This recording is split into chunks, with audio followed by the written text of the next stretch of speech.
cut my extensions a little bit, so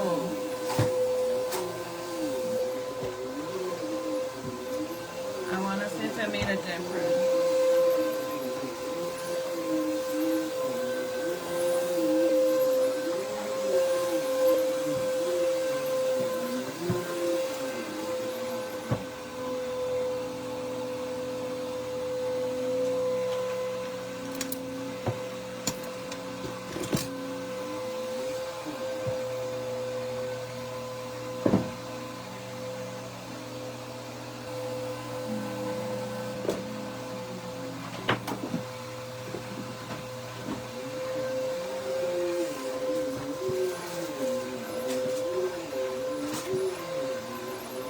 Real quick, real quick.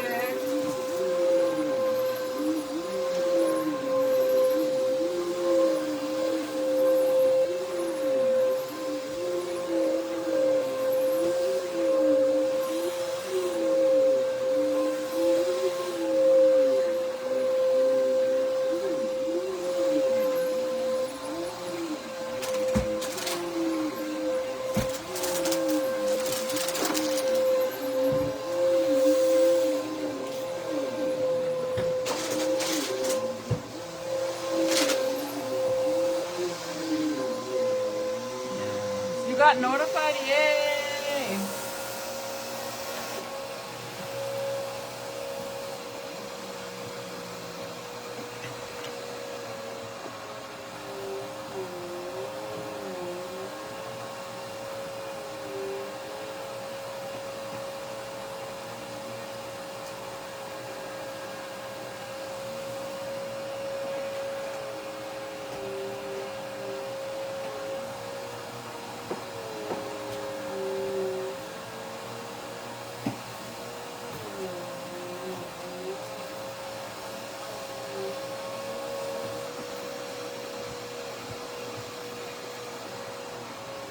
Okay.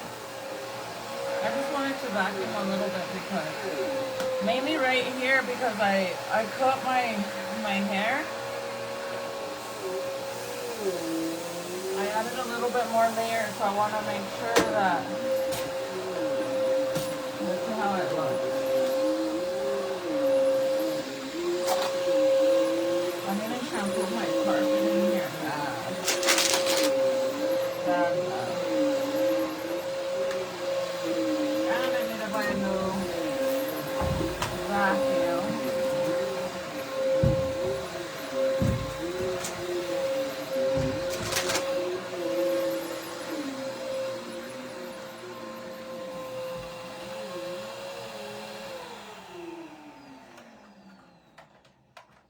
Just for now, something fast.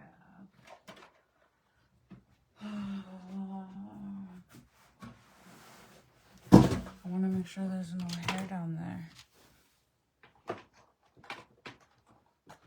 Oh my god. You guys are probably like, girl, that shit's loud.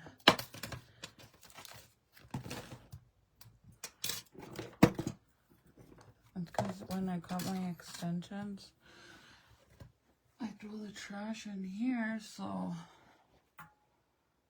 yeah, I get shit everywhere.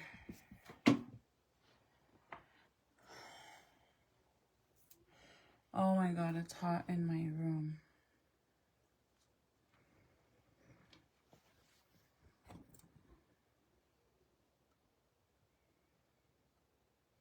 This person is spamming everybody. What the heck? Hi Maxine, how are you? Hi Claire. You got notified as well? Yay! That is awesome. Yeah, I don't think Facebook has been working too much lately. I don't know why. But I'm not going to be on here too long anyways, to be honest. I just wanted to curl a little bit of my hair because I want to see if I need to add more layers. So I'm not gonna be here forever. I'm actually gonna start working on my DIY little project, and then I'll show you guys what I'm making once I start putting it together. But look at, these are the little clips that I got from Hobby Lobby. They're actually really cute. So I'm gonna use this tool. This is my favorite. Sorry, my hair is a mess. Let's see what it does.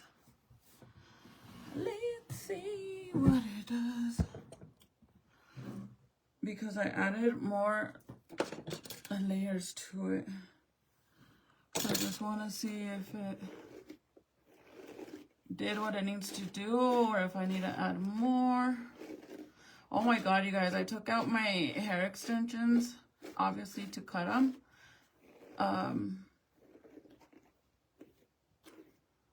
And my hair has grown so much, it's insane. I truly think that this year will be the last year that I wear hair extensions. Let me go grab my other phone, hold on.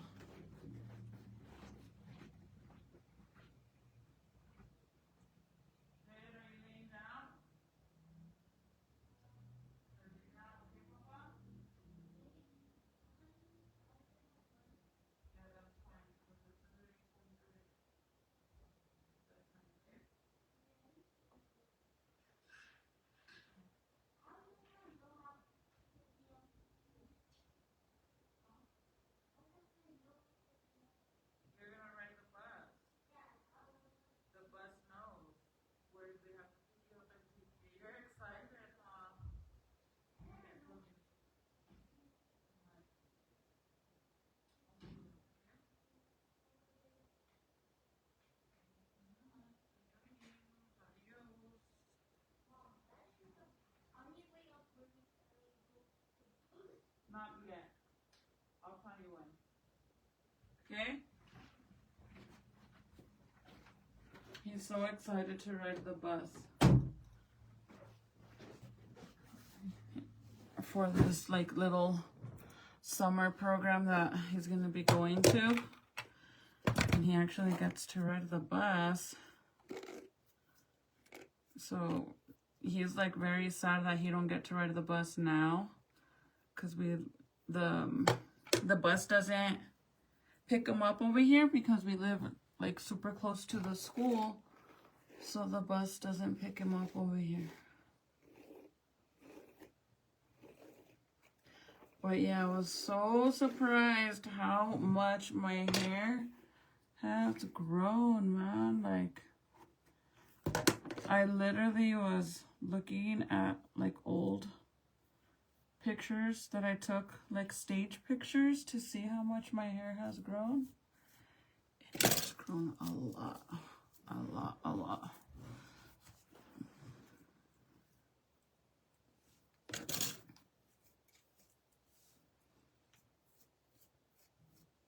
Wait, let me say something. Make sure you can't see through my shirt. Hi, Juanita, how are you? Oh. So who watched the new season, well, the new episode of Euphoria? Me and Serenity finally watched it last night, and I literally fell asleep. I'm not gonna lie, it kind of seems like it's pretty dumb. Like, I don't know, it's not the same no more. It's like a whole nother vibe now. It's weird. Very weird.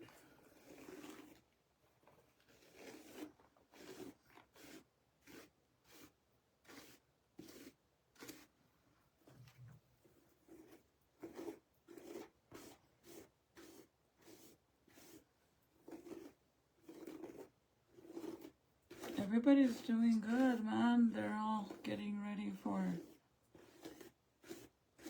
school to get out, and Nathaniel graduates. I'm literally like literally on a mission trying to find a car for him because I want to gift him a car for graduation. So I've been kind of on a mission, man.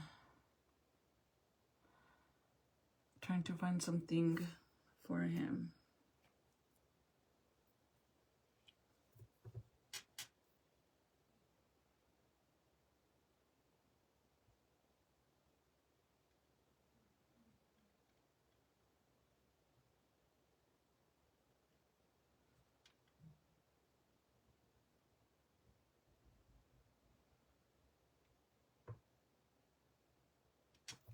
Hold on, you guys. I'm gonna see if I could get...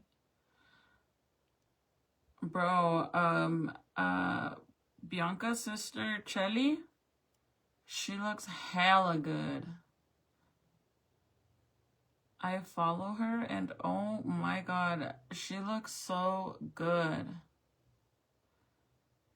Every time that I see Jess's pictures, I'm not even gonna lie, it literally makes me miss just having one piece of my hair blonde because it looks like hers, like half and half.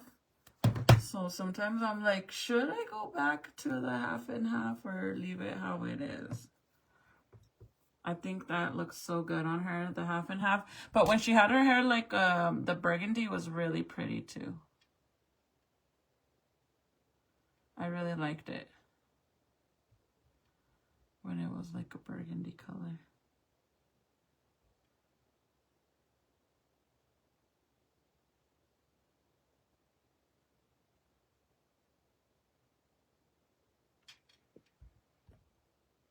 Oh, hold on. I was trying to see if I could see any comments over here.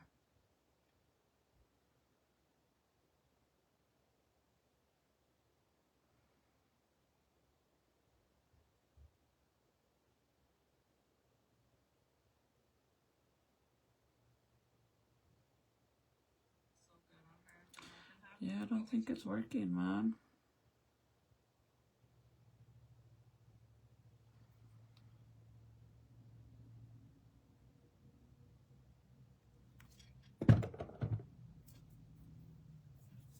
Anyways, I'm not gonna stay on here too long. I finally got everything I needed to start doing my little DIY project. So I'm gonna start doing that. And then once I cut everything out and I put everything together, then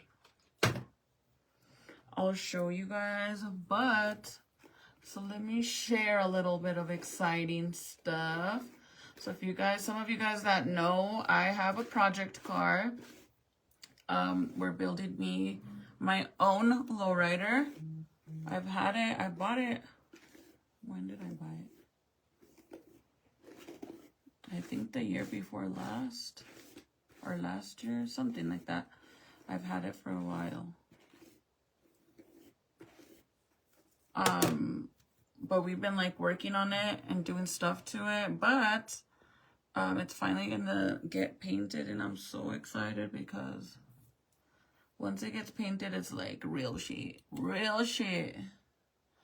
So let's see. I'm probably gonna curl majority of just the top of my hair because I truly want to see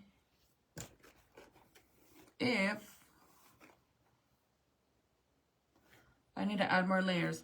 The only thing is like, it is so hard to, like, I know what color I want, but I don't know, like, if I want to add flake to it, or do I want to, like, do I want it to be shiny? Do I want it to be a matte color? I don't know what to do. It is so hard to pick. And it's literally like the same car that Michael has, like his lowrider, except mine isn't a convertible. So we are doing a his and hers, except his is convertible. I wish mine was convertible. But by the way, I'm so sad. Last night I fell asleep with my hoodie on, and when I woke up in the middle of the night to take off my sweater, bro, tell me why my dumbass, when I took it off, I didn't realize that my necklace was going over too, because my necklace fits me it's pretty long.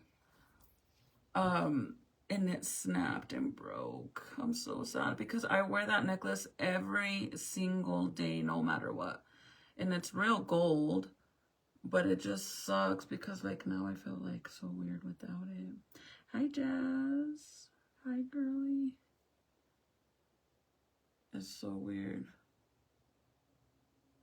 But yeah, I watched the new Euphoria and I really didn't get too into it. I'm not gonna lie, it was a little not too interesting like what it was before. I fell asleep, literally. I fell asleep after 10 minutes of watching it, but it was pretty late. So I tried to watch it this morning. Like I tried to catch up on what I didn't watch and I couldn't get into it.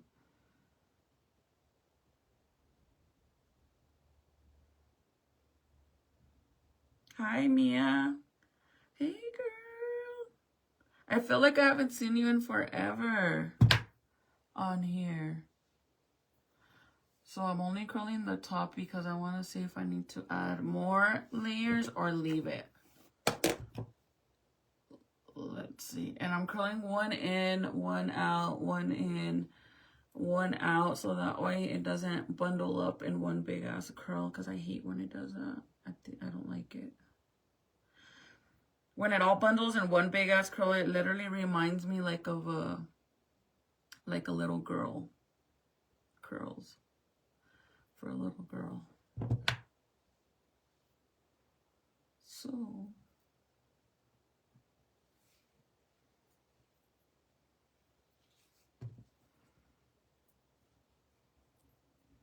and I was gonna go live earlier, but I couldn't, you guys. I was so busy today.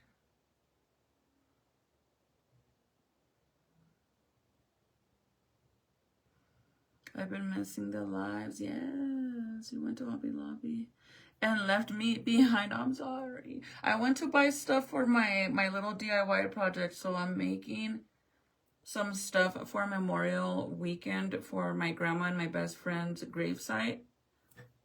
So I went to grab what I needed because I was missing some stuff, and I even went today to Walmart to get some more stuff that I needed too.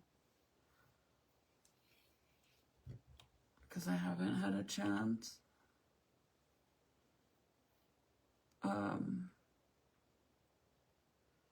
But I can't wait till you guys see what I'm making. It is so like beyond cute.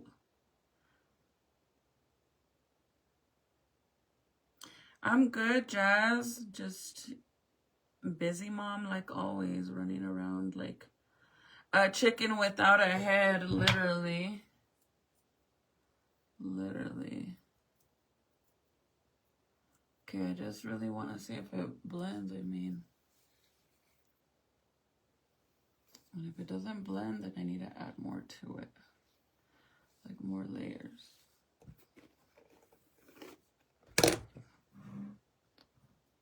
Whenever you guys curl your hair, does your arm get tired of holding it like this when you hold it? My arm gets tired so fast. This Facebook's gonna start doing this damn shit where it's like so-and-so is watching. So-and-so is watching, like a roll call. Man, I'm so sad about my necklace. I swear, my neck feels so freaking naked. I'm sad. Hi, Patsy. Buenas noches, amiga. How are you? Did you guys get notified or no? Some of the girls that jumped on at the beginning, they said they got notified. So yay that. By the way, I met one of my supporters at my post office. Because I go like to a private post office because it's closer to my house than the main post office. So I get my P.O. box there. And she is so sweet. She was really, really sweet. But I got my package finally. And luckily, you guys, because that package has been sitting there for a year. Literally a year. They just didn't know that it belonged to me because on the package, they put to Ezekiel, and then they put my name, and my box is under Homegirl Movement. It does have my name as well, but the main box is Homegirl Movement. So they didn't know that it was for me. So they've had it for a whole year. But luckily, because I thought it was going to be like baby clothes and stuff, because a lot of the stuff that I got at my P.O. box was for my baby registry. Like a bunch of stuff that I got was for my baby registry that you guys, a lot of you guys sent me stuff. So I was a little sad because I was like, oh my God, dude, I bet you none of that clothes is even going to fit him anymore, because he's probably going to be all tiny. I mean, he's going to be all big, and that's from a long time ago. Hi, Maria. So when I opened it, luckily, it was Michael's Nina that sent it. And she literally made him a blanket, you guys. Like, that is, like, honestly, the sweetest thing you could ever do is to custom make something that's very special. Like, that is so, like, so sweet of her. She made him a custom blanket, a blue one. And then she added, like, this cute little prayer bunny. So whenever you push the bunny's little stomach, it actually prays. It's so cute.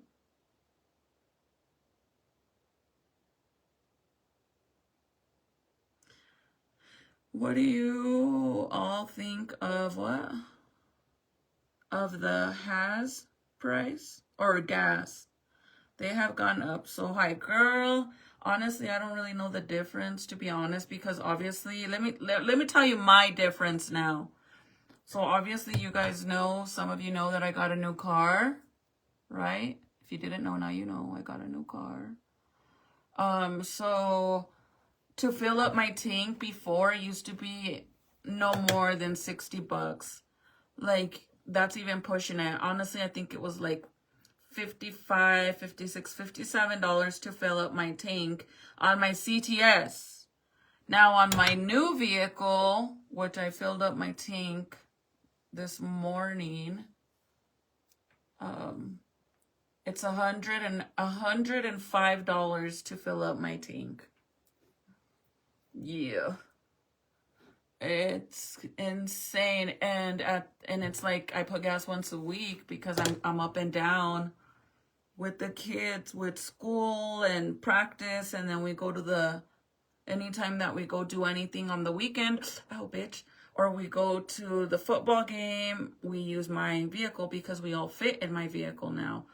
So it's basically $100 and some once a week is what I'm gonna be spending on gas now. That's cute. I used to love when my grandma used to make handmade blankets or outfits. The best gifts. Yes, they're so special. And it made me so happy though, because like I said, they had that package for literally a year, you guys, a whole entire year. So if it would have been baby stuff, it would have all been newborn stuff. So I would have literally no use for it. But this little blanket, it fits him perfectly. Like, even though I probably won't be using many blankets now because it is getting hot and he is getting a little bit bigger. But most likely he will be attached to a little blanket because all my kids do that. Jaden still currently is attached to his blankie. He calls it his red.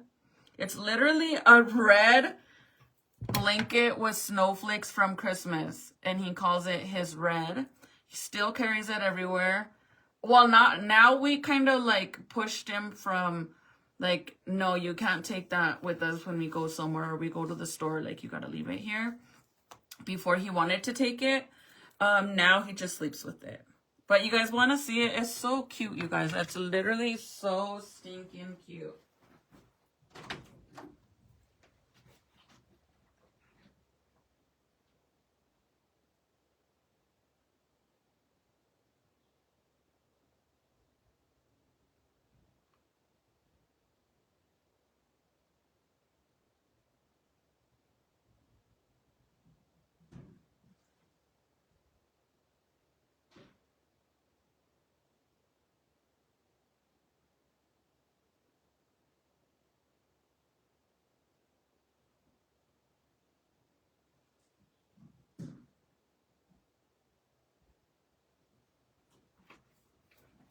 And at first, like, I had no idea who the package was from. And then once I opened the package, and then there was a letter in there, I was like, oh my god, that's so cute. So it's this cute dino box that came in. But I'm not gonna lie, you guys, the box was so beat up. I was really sad about it. But look at how cute this blanket is. So I'm gonna try to convince the baby to use this as his blankie. But look at it, it's so cute. And she literally made it for him, you guys. Michael's Nina.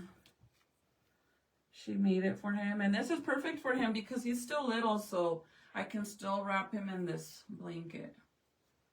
So hopefully, at least if he does decide to get attached to a blankie, I hope it's this one because, like I said, Jaden walks around with the freaking Christmas one. And then it came with this cute little bunny. Because, you know, Jaden was born Zeke was born in April around Easter. So look at how cute. It says, Jesus loves me.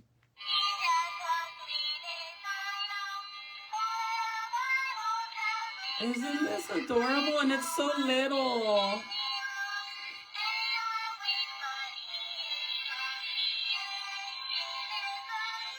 Is that not the cutest ever? That was like very sweet of her. One of my sons, it's 6 years. And he still has a baby blanket. He won't let it go. Maria, that's so silly. Like, they are funny, man. Because, look, Jaden before was attached to another blanket, which was a pink blanket. And the crazy thing about the pink blanket is when I was pregnant with Serenity, that was my blankie. Like, anytime that I went home, because when I was pregnant with my daughter, I was single. My daughter's sperm donor left me. So I had my own apartment. So whenever I would go home, I would buy food and stuff, and I'd go home and watch a movie and eat. I already knew that I was going to fall asleep like instantly after I ate. So I would automatically go and grab this pink blanket, right? So whenever years later, when I had Jaden, he started being very attached to that pink blanket because I actually still use that blanket. I've had it for that long. I don't have it no more though. I actually finally got rid of it because it was ripping and everything. But Jaden used to carry it everywhere, and I'm like, Jaden, that's a pink blanket, dude. Like, that can't be your blankie. So then eventually he switched from the pink one because I hid it for a while and he was like freaking out. So then finally he started using this red Christmas one that has like snowflakes, I think, on it. A red one. And ever since till this day, he's still, like, right now he's upstairs asleep with his red, and that's the name of the blanket. He calls it his red. Even like Junior would tease him and be like, oh, is that your girlfriend? Your girlfriend Red? And he'd get all pissed off. But it's so silly, like, that they get so attached.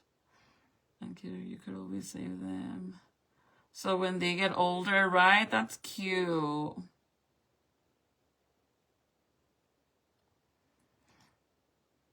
Yeah, but gases, I mean, look, this is what I tell Michael, what I tell my son, because my son's like, don't you care about the prices, and don't you care that everything, like, gas prices are going up and all this stuff? And look, let me give it to you raw, how I feel about prices, on how I feel about rent, mortgages, interest rates, groceries, gas, stuff like that, okay? My honest opinion, 100%, is I really don't give a shit, okay? But let me tell you why I don't give a shit. Because to me, there's no point on getting worked up over the gas being expensive, mortgages being high, interest rates being high, groceries being high. There's no point to get all worked up, because no matter what, no matter how mad you get, no matter, you could throw a fit, it don't matter, right? At the end of the day, those are things that you can't live without. I can't sit here and be pissed off about the gas prices when I know, regardless of how I feel, I still have to fill up my tank. So I'm just not gonna, that's my mentality of how I think of shit. Like, I'm not gonna get all worked up because, let's be real, at the end of the day, me getting mad and upset, it don't even matter. I still have to put gas. I still have to buy groceries. You know what I'm saying? Like, that's just how I think. You guys might disagree with me, but I just don't see the point of getting upset or mad because we still have to put gas. I mean, what are you gonna do, ride a bike and not put gas anymore? I mean, even if you buy an electrical car, think about it. Your electricity is going to go sky high too. So are you really saving money? Yeah, I don't know. So personally, I just feel like, does it really even matter if I get mad? I still got to put gas either way. But yeah, my gas tank, like I said, I went from filling up my CTS to less than $60, and that was high because before before gas went up, it would be full. I would have a full tank, a little bit under $50, so it did go up by like $10. But now that I have a new vehicle, to fill up my tank on my new vehicle is over. It's over $100, which sucks. But what can I do? I mean, at the end of the day, I'm still gonna have to pay it whether I want to or not, you know, like, that's just what it is.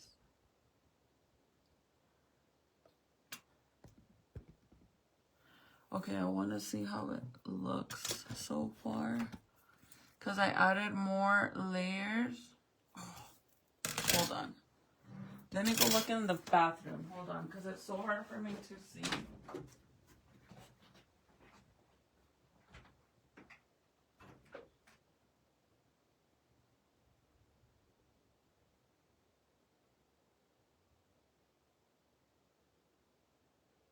Okay, I think it looks better. I think it blends way better now than what it did before, because before it was like you could tell, but now I feel like it has more layers. Do you guys see it? And I still have the length, which is like the most important thing to me. So with that being said, I really don't get mad about the prices on gas and stuff like that, because no matter what, girl, guess what? No matter what, we're screwed and we still have to get gas and groceries. I think it's messed up. I really truly think, I mean, it's messed up, and I'm not going to sit here and talk about presidents and promises and shit. I'm not going to talk about that because people get very mad when you start talking about stuff like that. But it just sucks, man, because to be honest, I haven't really seen any changes. To me, it still looks the same.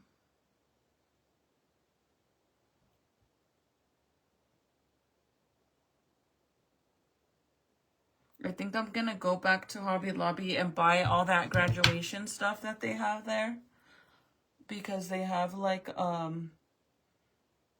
the stuff. I gotta order a shirt for my son too. I found like this super preppy collar, like it's like a preppy collar shirt.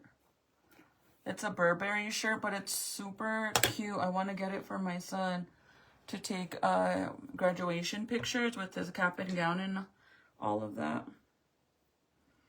So I need to order that for him. It's really cute. I like it because the collar has like the Burberry print on it, and it's just really cute. It's like a dress-up shirt, but it's so cute.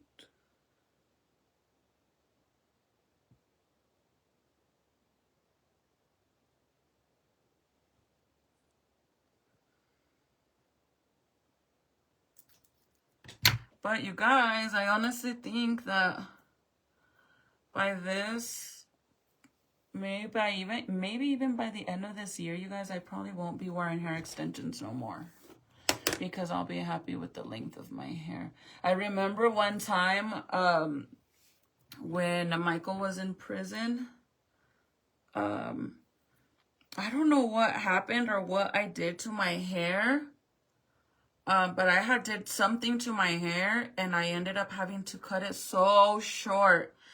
And OMG, I hated my hair so much. Like, I felt so ugly. I felt so unconfident. Like, I hated it.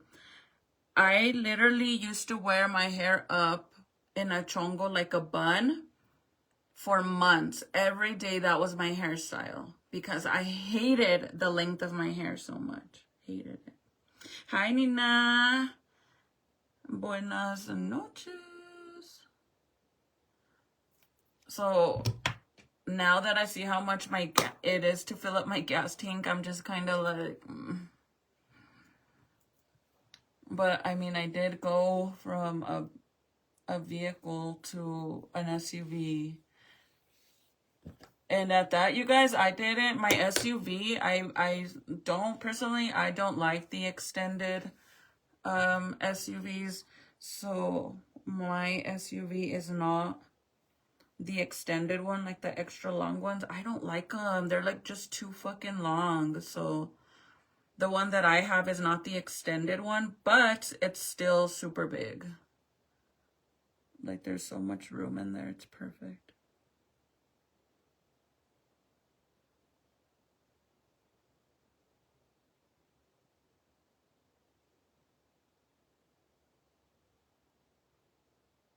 Deborah, I agree with you 100%, but that's why I guess what I'm trying to say is, like, it is upsetting. And like I said, like, there was so many promises that were made and I'm still waiting, like, for prices to go down on a lot of stuff and nothing has really changed. And it is upsetting, but the way I see it is like, there's no point of getting mad because me getting mad is not gonna lower the prices. And I agree with you. That's why I said everything is crazy high. That's why I keep telling you guys that I was really, really blessed to be able to buy my house right before COVID happened. Because when COVID happened is when everything went up. And a lot of business owners took advantage of that shit and raised their prices up on their products and their materials and everything too. So then everything else went up. A lot of people took advantage of that. And even when after COVID stopped, nobody was willing to drop their prices on products because everybody's like, well, let's say I do tattoos and instead, like, you raised your prices on everything during COVID, right? Because everyone else raised their products. So when you go and buy stuff to do tattoos, your ink, your needles, and all of that, those people raised their prices because everything went up, right? So then when you do tattoos, your prices go up. This is just an example. So I understand why everybody went up for COVID. But then when COVID was over, why didn't any of the prices go down? Because at that point, everybody's seen, like literally everybody's seen, well, what's the point of lowering the prices? Because in all reality, all these people, they're going to pay it. They're already paying it. So what's the point of going back down? Which is fucked up. Because it should have went back down. It should have went back to the original prices. But because we were all so desperate to buy the stuff that we needed, we paid those prices. The toilet paper, the fucking hand sanitizer, like everything was sky high and super expensive that we needed it. We had to get it, so we paid for it, right? But then when all the prices, like whenever COVID was done, that should have been a reason for everything to go back down how it was, but it didn't. People aren't dumb. They're going to leave it where it is. And that's very fucked up and not fair at all. Like, let me show you, okay? So you guys can see. My mortgage, what I pay for my house, you wouldn't even believe it. For the amount that I pay for my mortgage is probably what people are paying right now for a 3-bedroom, maybe. I'm going to say a 3-bedroom. But right now to rent a house the same size as my house in this location right here, you're looking the lowest $2,500. and the highest less than $4,000 a month for the size of my house. And I don't even pay that for my mortgage. Literally, it is so sad, you guys, because everything is so expensive, and it's like we get taxed on everything. Like, dude, we just did our taxes and that shit fucking, I hate doing taxes. I remember one point in my life, I used to love doing taxes because I always got money back. Nope. It sucks. Taxes suck. I hate it. And everything is so expensive. Look, this is the way I see it. And I'm sorry, if you're rich, I'm not coming for you. Or maybe I am, because you're rich. Just plain. But this is the way I see it. I think middle class people and people, lower class people, middle and lower class people should not have to pay taxes. That's just what I think. That would be awesome, right? I think rich people should be the ones that should be paying taxes, because for one, it ain't shit to them and they can afford it. Two, they have the fucking money and they make a lot of money. But middle class people, I feel like, is legit the people that are trying to make a fucking living and could barely afford it because everything is so sky high. Now, lower class people, they're barely trying to even get on their fucking feet. And if middle class could barely survive, imagine lower class. That shit's fucked up. I paid $2,500 for a 3-bedroom small. Oh my God, where do you live? Yeah, girl, that's how much. Well, if it went up now in my neighborhood, because I have a 5-bedroom house, you guys, I don't even pay $2,500. I don't even pay $2,000 a month on my mortgage. Like, that is insane. If I were to rent out let's say that I decide to sell this house, rent this house, and we buy another house. I could literally rent this house out and make enough money to pay my mortgage and have extra money in my pocket too, because everything is so expensive right now. And that's sad. That's sad because, like, if you work a 9 to 5, you're living an honest life and you're trying to fucking live the right way and make things right, because, girl, you guys know, like, my old lifestyle, I made easy money. Literally, like, now, no, girl, like, I've, for the longest time already, I've had a 9 to 5, but it just seems like they make it impossible to survive. Like, everything is so expensive, dude. Like, it's fucking crazy. There's no reason why we should be spending around $70 at fucking McDonald's. Is that not insane? McDonald's, $70 I pay for my little family. That's me, Michael, and my 5 kids. $70, like $75 at McDonald's. If I go to Lottaburger, girl, which is literally like one step above McDonald's, probably $80, $85. Now, if I go to Olive Garden or like a decent sit-down restaurant, my tab is gonna be mandatory $100 plus. That's fucking insane, man. Like, you go fucking somewhere and you want to buy a Coke from the vending machine. I remember they used to be 75 cents. Now you pay $2.25 for one fucking bottled Coke at a vending machine, bro. That is too fucking crazy. My mortgage is $950, 3-bedroom, a 2-bath, a 1,200 square feet. I bought it for $123 in 2006. That kind of mortgage is gone. Girl, that is amazing. But even like me, we've been living here. We moved in 2019. That's when we closed on our house. We didn't even pay $300,000 for our house. We did pay over $200,000, but we didn't pay more than $300,000. And like I said, I don't even pay $2,000 a month on my house, and I have a 5-bedroom house. It's 5-bedroom, 3 living rooms, 3 bathrooms, and 2 dining areas, like 2 dining tables, and then a 3-car garage. and my interest rate was 2.5. Bitch, try me. Let me know, anyone. You could have the best credit in the world right now and you won't even get a 2.5. I promise you, you won't find it anywhere. Because everything is so high. Even like the bank was even telling us, like, if you got right now, to be honest with you, right now is the worst time to try to buy a house. The worst. Because interest rate is just so sky high. And yeah, like the value of my home right now, if I sold it, oh, I would kill it. I would bank it. It's already doubled the value of my house right now because everything's so sky high. So yeah, if I sell my house, I'm going to get a good amount of money. But at the same time, when I buy a new house, it's all going to go to the new house.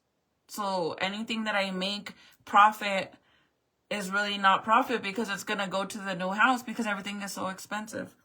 It's sad, you guys. Like I said, like rich people can afford this shit because they're rich. But middle class people are barely trying to make it and survive, dude. And lower class are trying to get on their fucking feet. How do you do that? Like how? And then like the way things are right now is like, it's hard to, I don't know how to explain it, but like, let's say right now that I want to make extra money. If I want to make extra money, I could go get me another little part-time job, right? That's fine. But then that little part-time job, the money that I'm barely even going to make is going to go to my fucking gas. To my gas and literally probably freaking a babysitter because majority of the time, Michael's not going to be here to be able to watch the kids. So I would have to pay for a babysitter. Like, that shit sucks. Like, this is why I say, like, I am super blessed to have the job that I have. And I am so forever grateful because if it wasn't for my mom, I would be fucked, you guys. Because imagine, dude, how I would have to be spending majority of my money on babysitters. It sucks, man. I just think like it's wrong. It's like, and then you try to live an honest life, you guys, and it seems like it's harder to live that way. But then all these fucking rich ass fucking millionaires, they're dirtier than fuck, dude. They're messy. They be fucking scamming and fucking robbing and stealing from fucking, I don't know, like our fucking government is so fucked up, dude. They're all messy. They be fucking robbing everybody and stealing money from here and here and here. And then everybody covers each other's asses. No wonder they're all fucking millionaires and have fucking money. And it's like we're over here all struggling and shit and we get taxed for everything. Groceries, everything is expensive. Taxed on everything. That's why I said I think that rich people should be the only ones paying taxes because they could afford that shit. It sucks. I live in New York. Oh my God. Princess, if you don't mind me asking, how much is it out there to live in a 5-bedroom home in New York? If you were to live in one, how much would it be? Even if just rent, how much would it be?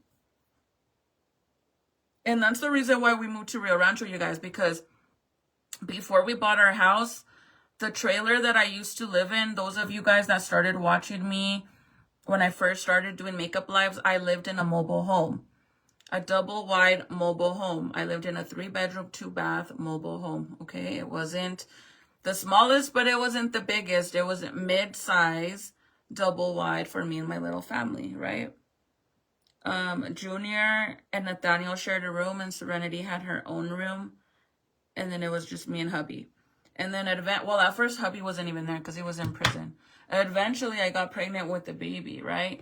So then the baby slept with us, and thank God we ended up buying the house because if not, the baby would be 2 to 2 in each room, and when they get bigger, that shit sucks. Anyways, when I bought my house, you guys, I had a 4-year contract because the mobile home was already parked in a trailer park. And to be able to buy the mobile home, you have to do a contract as well with the people that run the mobile home, right? So to do that, you commit to 4 years, which is crazy because my monthly payments on my mobile home was under $300 a month.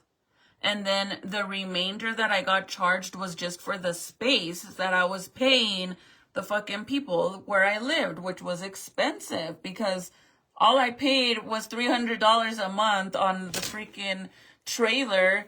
I was paying around $1,200 a month. So I paid I don't know how much I paid a total of $1,200 a month, and then whatever the highest was the space, which I didn't even own the space. I had a contract, right? So towards the end, you guys, towards the 4th year when our contract was going to end, you don't have to redo your contract. You could actually live month to month in case you want to leave. And that's what I was going to do. I was going to do a month to month because we were planning on buying land and moving our trailer and then eventually developing, like adding on to the trailer or maybe selling it or renting it and then buying a home, right? But I'm not even lying, you guys. Like at the time, I didn't even have in my mindset to look for a home, like a house. My mindset was find land to move the trailer because I don't want to live here no more and they're taxing me on the space, right? So when we started looking for land, all the land that we would find for even just half an acre to half an acre was going to be over $200,000. Okay. And then to top it off, a lot of places in Santa Fe, they don't allow mobile homes anymore when you buy land. Some areas, city limits do not allow mobile homes anymore, right? So that was another problem. And then to pay $200,000 for land, and then on top of that, you pay the 200. Let's say I find land for 200,000. Now I have to pay a few $1,000s to move my trailer from space A to space B.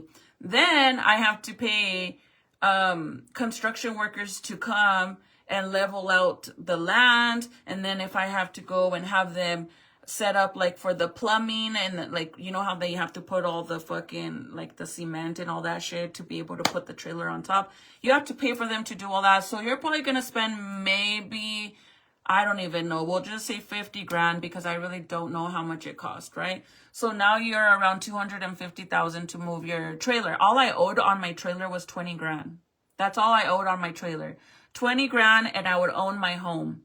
That's why we wanted to get land, because the house would be paid off and we would just be paying on the land, and you could do so much with land, right?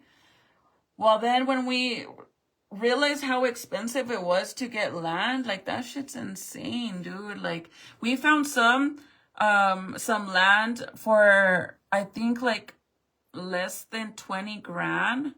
And like, I'm talking about an acre, 2 acres, 3 acres for that much money. Okay. But it was like way out in the boonies, like not in town, hella fucking far.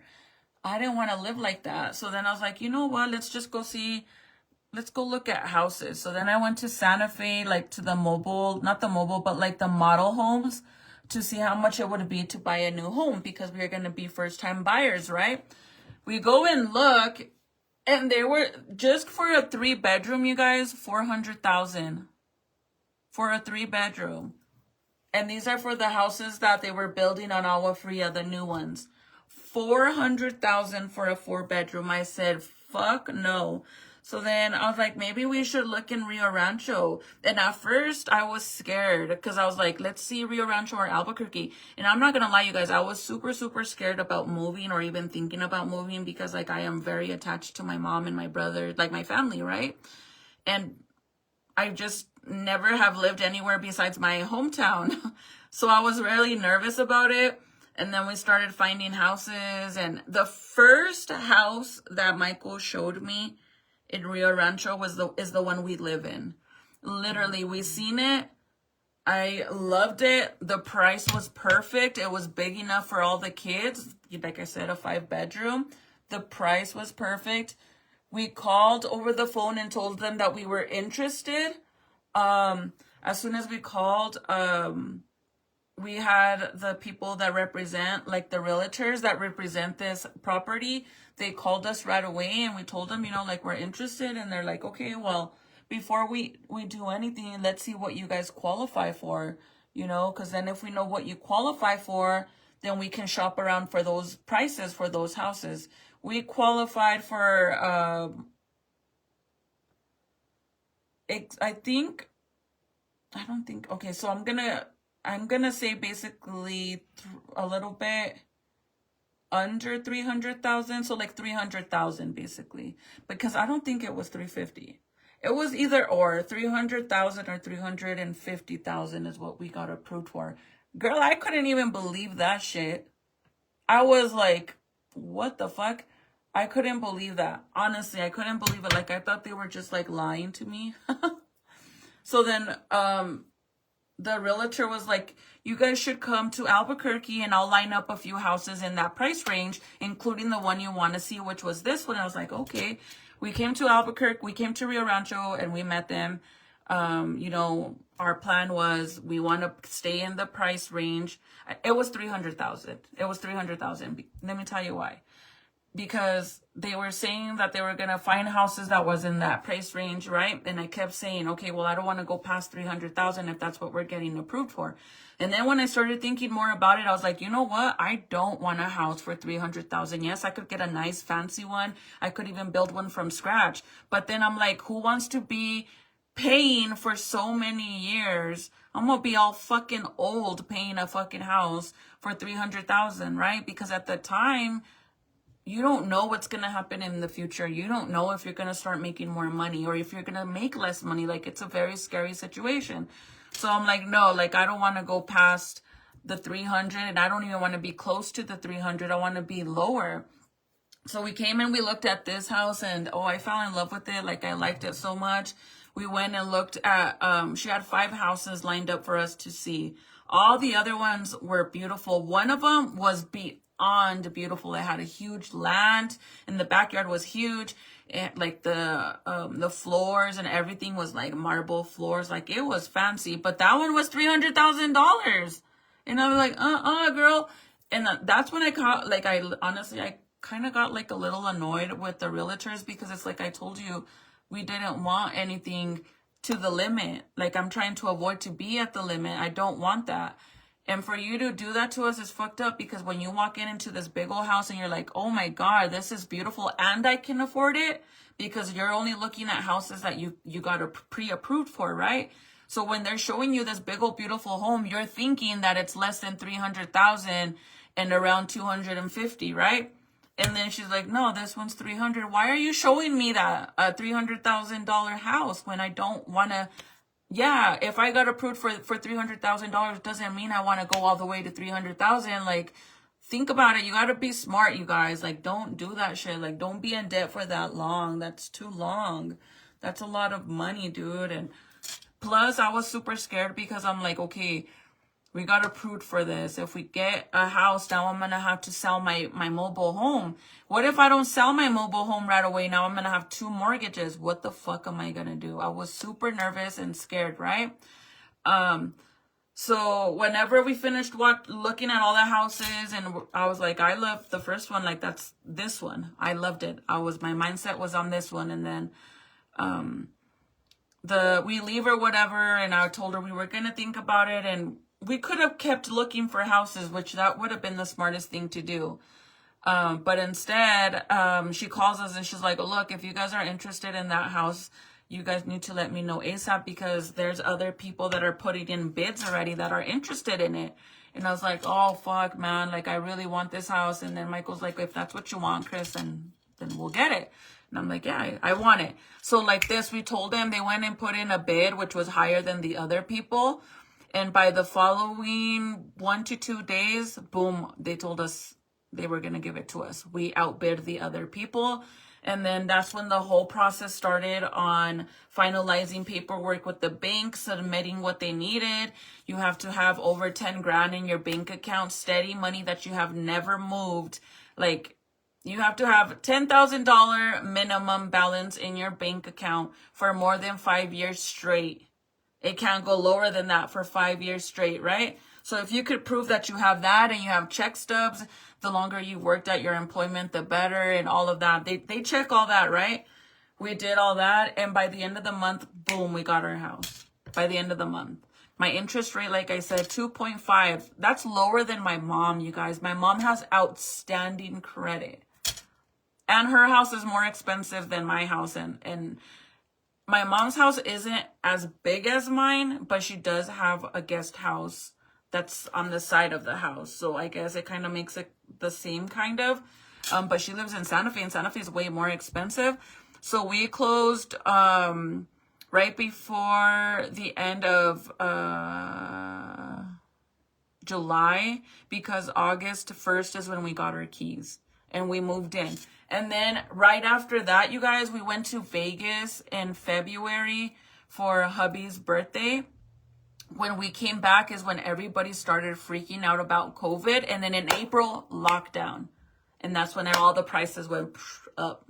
That's how lucky we got when we got our house. My mom lives in a 3-bedroom. She pays $1,500. Oh my God.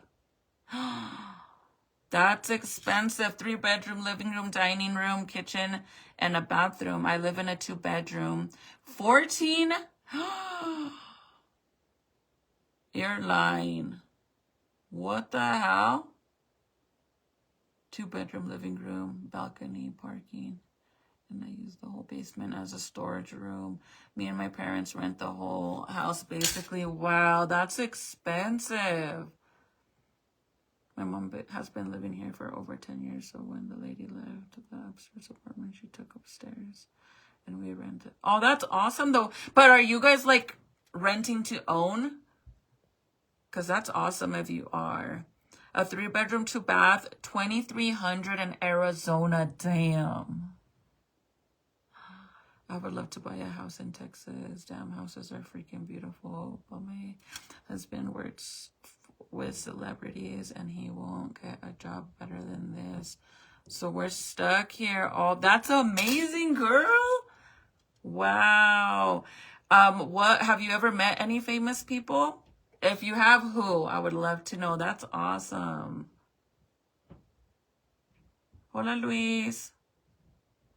That's awesome, honestly.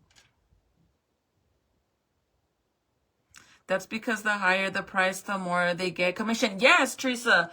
And I know that, but I think it's messed up because if I'm telling you I don't want to buy a house for $300,000 even though we got pre-approved for that, then you should respect what your client wants, right? Because at the end of the day, your client is the one that's going to say, okay, put in the bid. I want the house. I don't want the house.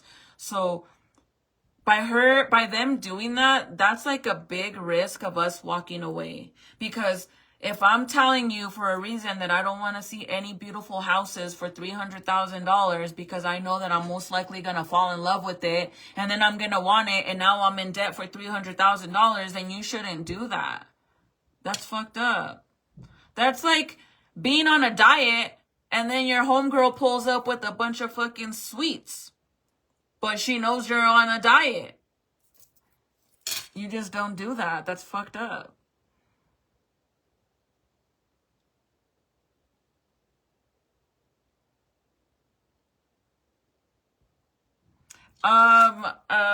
Deborah, a little bit under 250. 250. Which is a hell of a deal. And the value of the house has already, I haven't checked recently, but the last time I checked, we were close to doubling the price already. Hi, Paula. 4-bedroom for $2,300 in Ohio. Oh my God. That's it. See how messed up that is, you guys? When I remember when I first moved out of my house, I was 16 years old, and me and my sperm donor got our first apartment, a studio apartment, which obviously a studio doesn't even have a bedroom. It's just one big square. The only thing that has a separate room is the bathroom.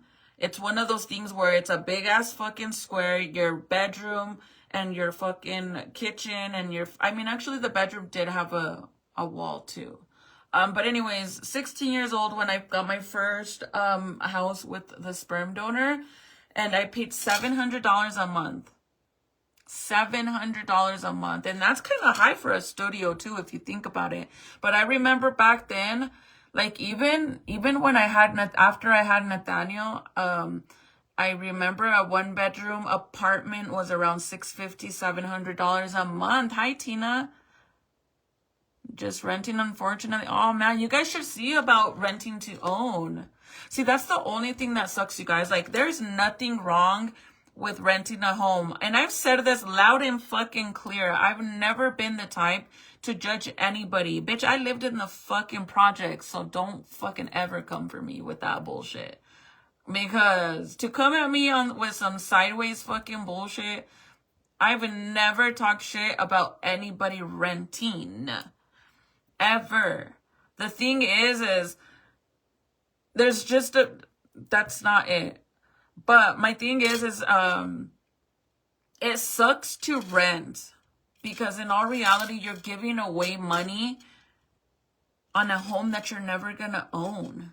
That's what sucks about renting, you guys. That's truly what sucks about renting. Especially if you're renting something that is super expensive, you guys. Like, don't let these YouTubers fool you, okay? Majority of them, they rent. They don't own those houses.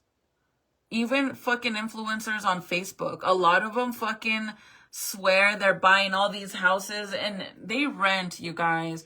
And the fact that some of them are willing to rent these big old expensive fucking houses that are thousands and thousands and thousands of dollars just to say they live in that big old ass house is so dumb, because they could just buy a house for the amount of money they're wasting. But when you're dumb, I mean, when you're young like that and you're blowing money like that because you're making money like that, you're basically young and dumb.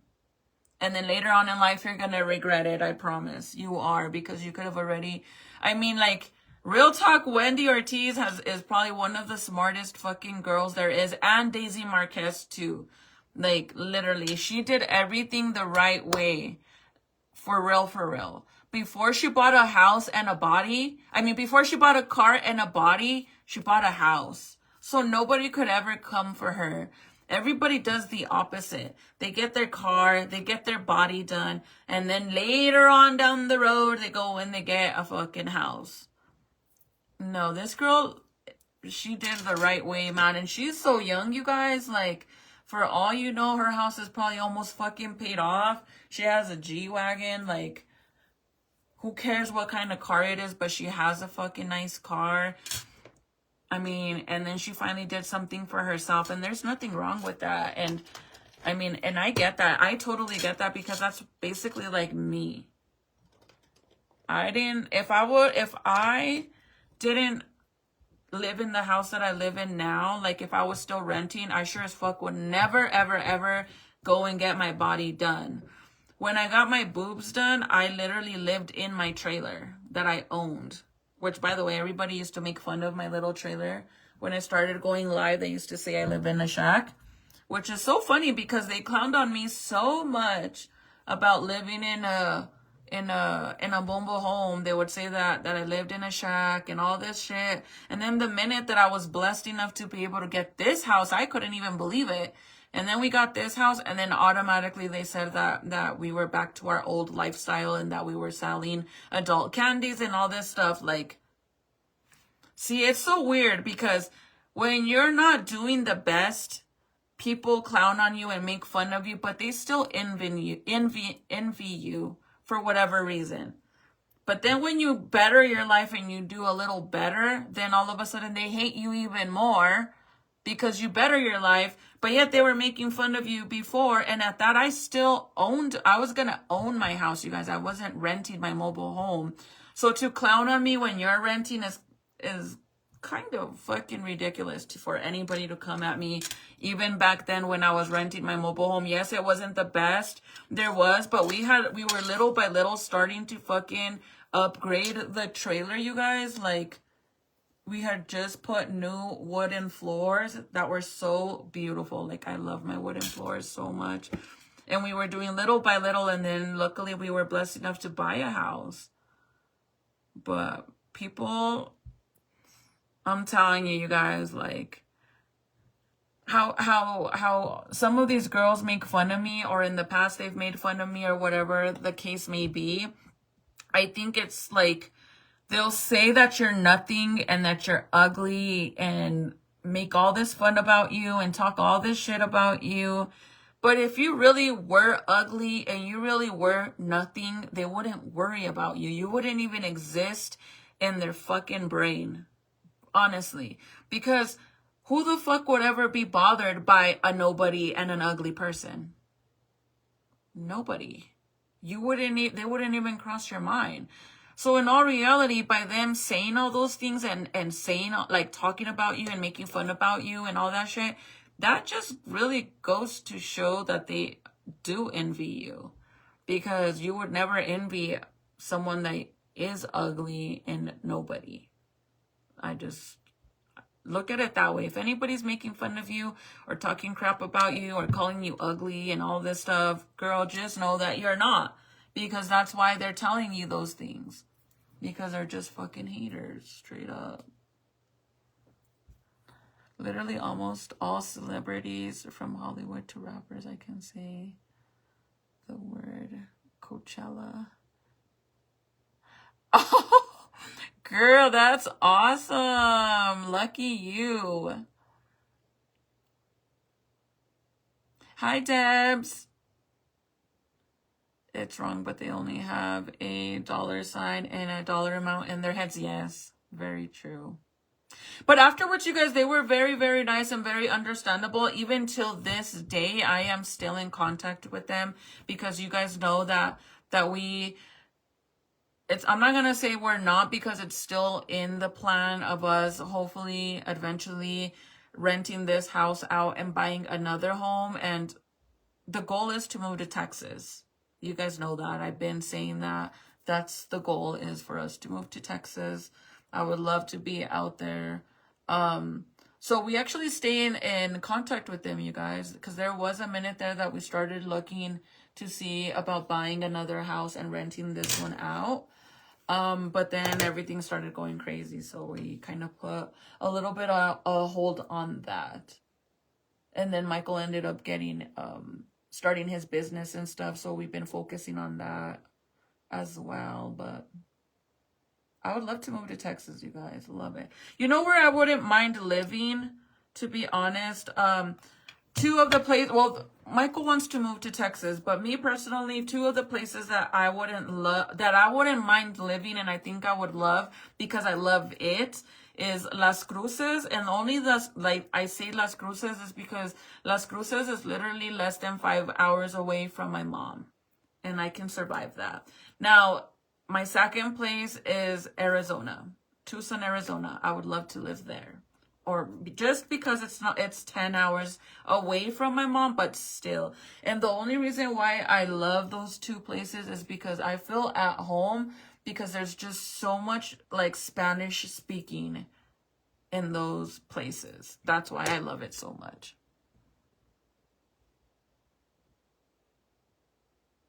And there's so many new houses right now, you guys, and they remodel them. Like I follow this realtor on TikTok from Rio Rancho, and oh my God, she is literally always posting the most beautiful freaking homes in Rio Rancho that I didn't even know they existed.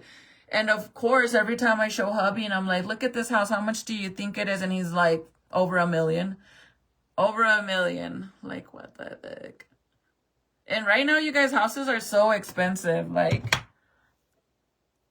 you would have to be like, anybody that can afford to buy a home even over $400,000, you are fucking balling. You are making good money. You live very comfortable to be able to buy a house that much, because everything is so expensive right now. I promise you. So if you can do that, that's awesome, because that's expensive. I definitely would not be able to live in a house that much. I mean, who knows? Maybe later on down the road, but right now, I would not do that. And plus, you guys, the thing is like right now, the reason why we got this big old house is because we have a lot of kids. But eventually, little by little, they're all gonna start leaving. Like, my oldest is 19. I give it maybe a year or two more before he leaves me. He just turned 19. Then Serenity, you know, Serenity's gonna be 16. I moved out when I was 16. I pray to God that she don't think that she could leave at 16, because she sure as fuck can't. I don't even want my 19-year-old to leave, you guys. I truly don't. I really don't. Like, he says that he's gonna live with us as long as he can. He says, I'm gonna milk it as much as I can so I don't have to pay rent. That's okay with me. You do that, because then at least I can watch over you and know you're safe. Because once you move out, it's gonna be so hard for me, you guys, for my kids to move out, because there's a big difference between a stay-at-home mom and a mom that has to go to work. I feel like the attachment, okay, don't get this wrong. Nobody feel offended in any way. I'm just telling you guys how I feel and how I see it, okay? I'm not saying I'm 100% right or not. I'm just telling you guys how I think, okay? So I feel like there's a big difference when it comes to attachment to your kids, even though we're all mothers and we are all very attached to our kids, okay? But I feel like a mother that works from home or a stay-at-home mom that's always around their kids 24/7 compared to a mom that has to go to a 9 to 5 and leaves the house for 8 hours or more. The attachment that the 9 to 5 mom has to their kids is a normal mom, a normal mother that has a normal attachment to their kids. A stay-at-home mom, or so a mom that works from home that is around their kids 24/7 unless they're at school, that attachment is 10 times more than a 9 to 5 mom. Why? Because you're with your kids 24/7.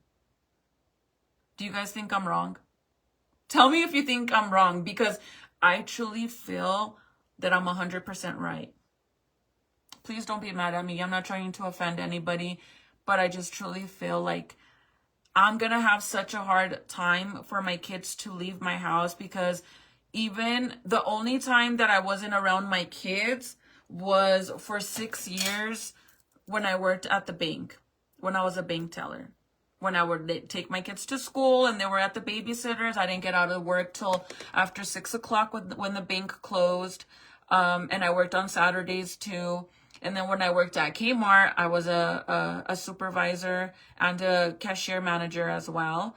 Well, I was a manager for my department, but I was a supervisor for the cashiers at Kmart. And I worked holidays. You guys, this is when first Michael got out of prison. I worked literally holidays. I was never fucking home. So I feel like after that, I got pregnant with Jaden. And then I left my job for fucking Kmart because they were taking advantage of me like fuck. And I wasn't even getting paid that much money. That's when my mom blessed me with being able to work with my mom from home. Like the job that I was doing, I could do it from my house, and it was because my mom wanted me to be at home with the kids, so I wouldn't have to have my kids at the babysitters all the time like it was before, because they were always. And I think it also started bothering my mom, the fact that for Christmas, Thanksgiving, and stuff like that, well, not Christmas, Christmas Eve, I was at work, because I worked the holidays all the time, except Christmas Day, because everybody's closed except the hospital Christmas Day. And I think that was one of the reasons why my mom gave me the opportunity to work from home. You guys, my mom I think the reason my mom did that for me is because I know that my mom down deep inside regrets how much she has worked her life, because that took her away from us. Like, especially me, you guys. Like, my brothers are very lucky. My mom was able to attend to their school plays and basketball games, and they were even able to do sports or anything like that. I never got that. I already knew that in elementary and middle school, if we had a school school play, I already knew to not even look in the audience, because my mom was never there. Like, that shit makes me sad. I'm literally gonna cry. Sorry, I don't mean to laugh, but I always do that when I'm gonna cry. Okay, hold on. I don't know why the fuck I be laughing every time I'm gonna cry. And now it's like, I'm so attached to my kids. Like, I don't know. I do everything for my kids, you guys. Like, even though my son is 19, I don't want him to move. I don't want him to leave. That shit's so sad to me. Like, every time it's my kid's birthday, I literally cry, you guys. Because that shit makes me so sad. Because I'm like, oh my God, my kids are getting older. They're gonna leave me, and I'm getting older. And then I'm gonna die. That shit's so sad. But I just didn't want my kids to ever go through that, because that shit is like the worst feeling ever. Honest to God, like that shit. I kind of feel like sometimes that shit fucked me up a lot. Like even till this day. Because I remember like all the girls, like when, like one specific play that we did it like at the, like a museum. It's like this big old museum in Santa Fe. And I remember I had like this major big fucking part in the play, and I went and I did my thing, and I didn't even bother looking, like I said, because my mom was never there. She was always at work. But then after the play is the saddest thing ever, you know, like all these little girls, their parents come and they give them flowers, and you're like just there.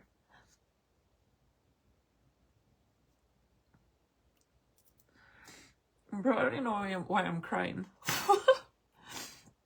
But that shit is so sad. And it's not even about the flowers. It's just the simple fact that your parents were there, you know, and I grew up with just a mom that had no choice but to bust her ass and do everything she did for me. And sometimes, like, I get so upset at my kids because I feel like my kids don't understand. Like, I over baby my kids and I fucking spoiled the fuck out of them. And they could sometimes be very ungrateful, straight up. Like, very ungrateful, everything that I do for them. And that shit hurts my feelings. Like, fuck. That's why I said, like, that day that I was arguing with my oldest son, like, I'm sitting there doing everything I can for him. And it's like, I do it on my own, dude. Like, I'm literally your mom and your dad. Like, what the hell? I don't know. That shit's sad. So I think that for me, when my kids move out, it's going to be so hard for me because I already think about it and literally cry. That hurts my feelings. Like, even though my kids drive me crazy, girl. You know, some moms, I'm not trying to be fucked up or anything, but some moms are not moms. Literally. Like, a mom is a mom 24/7. A mom isn't like, oh, you know what, I want to party and you know, I don't want to be a mom for, I don't know, the next year, so I'm just gonna go and take my kids to my mom and have my mom or my baby's parents watch my kid, and I'm gonna go party and I'll give a fuck about my kids. And then later on, I might change my mind and now I want to be a mom. That's not a mom. You are not a mom. I'm sorry, bitch. You are not a fucking mom. You're not. Like that fucking, the Vale girl. The girl from fucking TikTok. Girl, you is not a mom.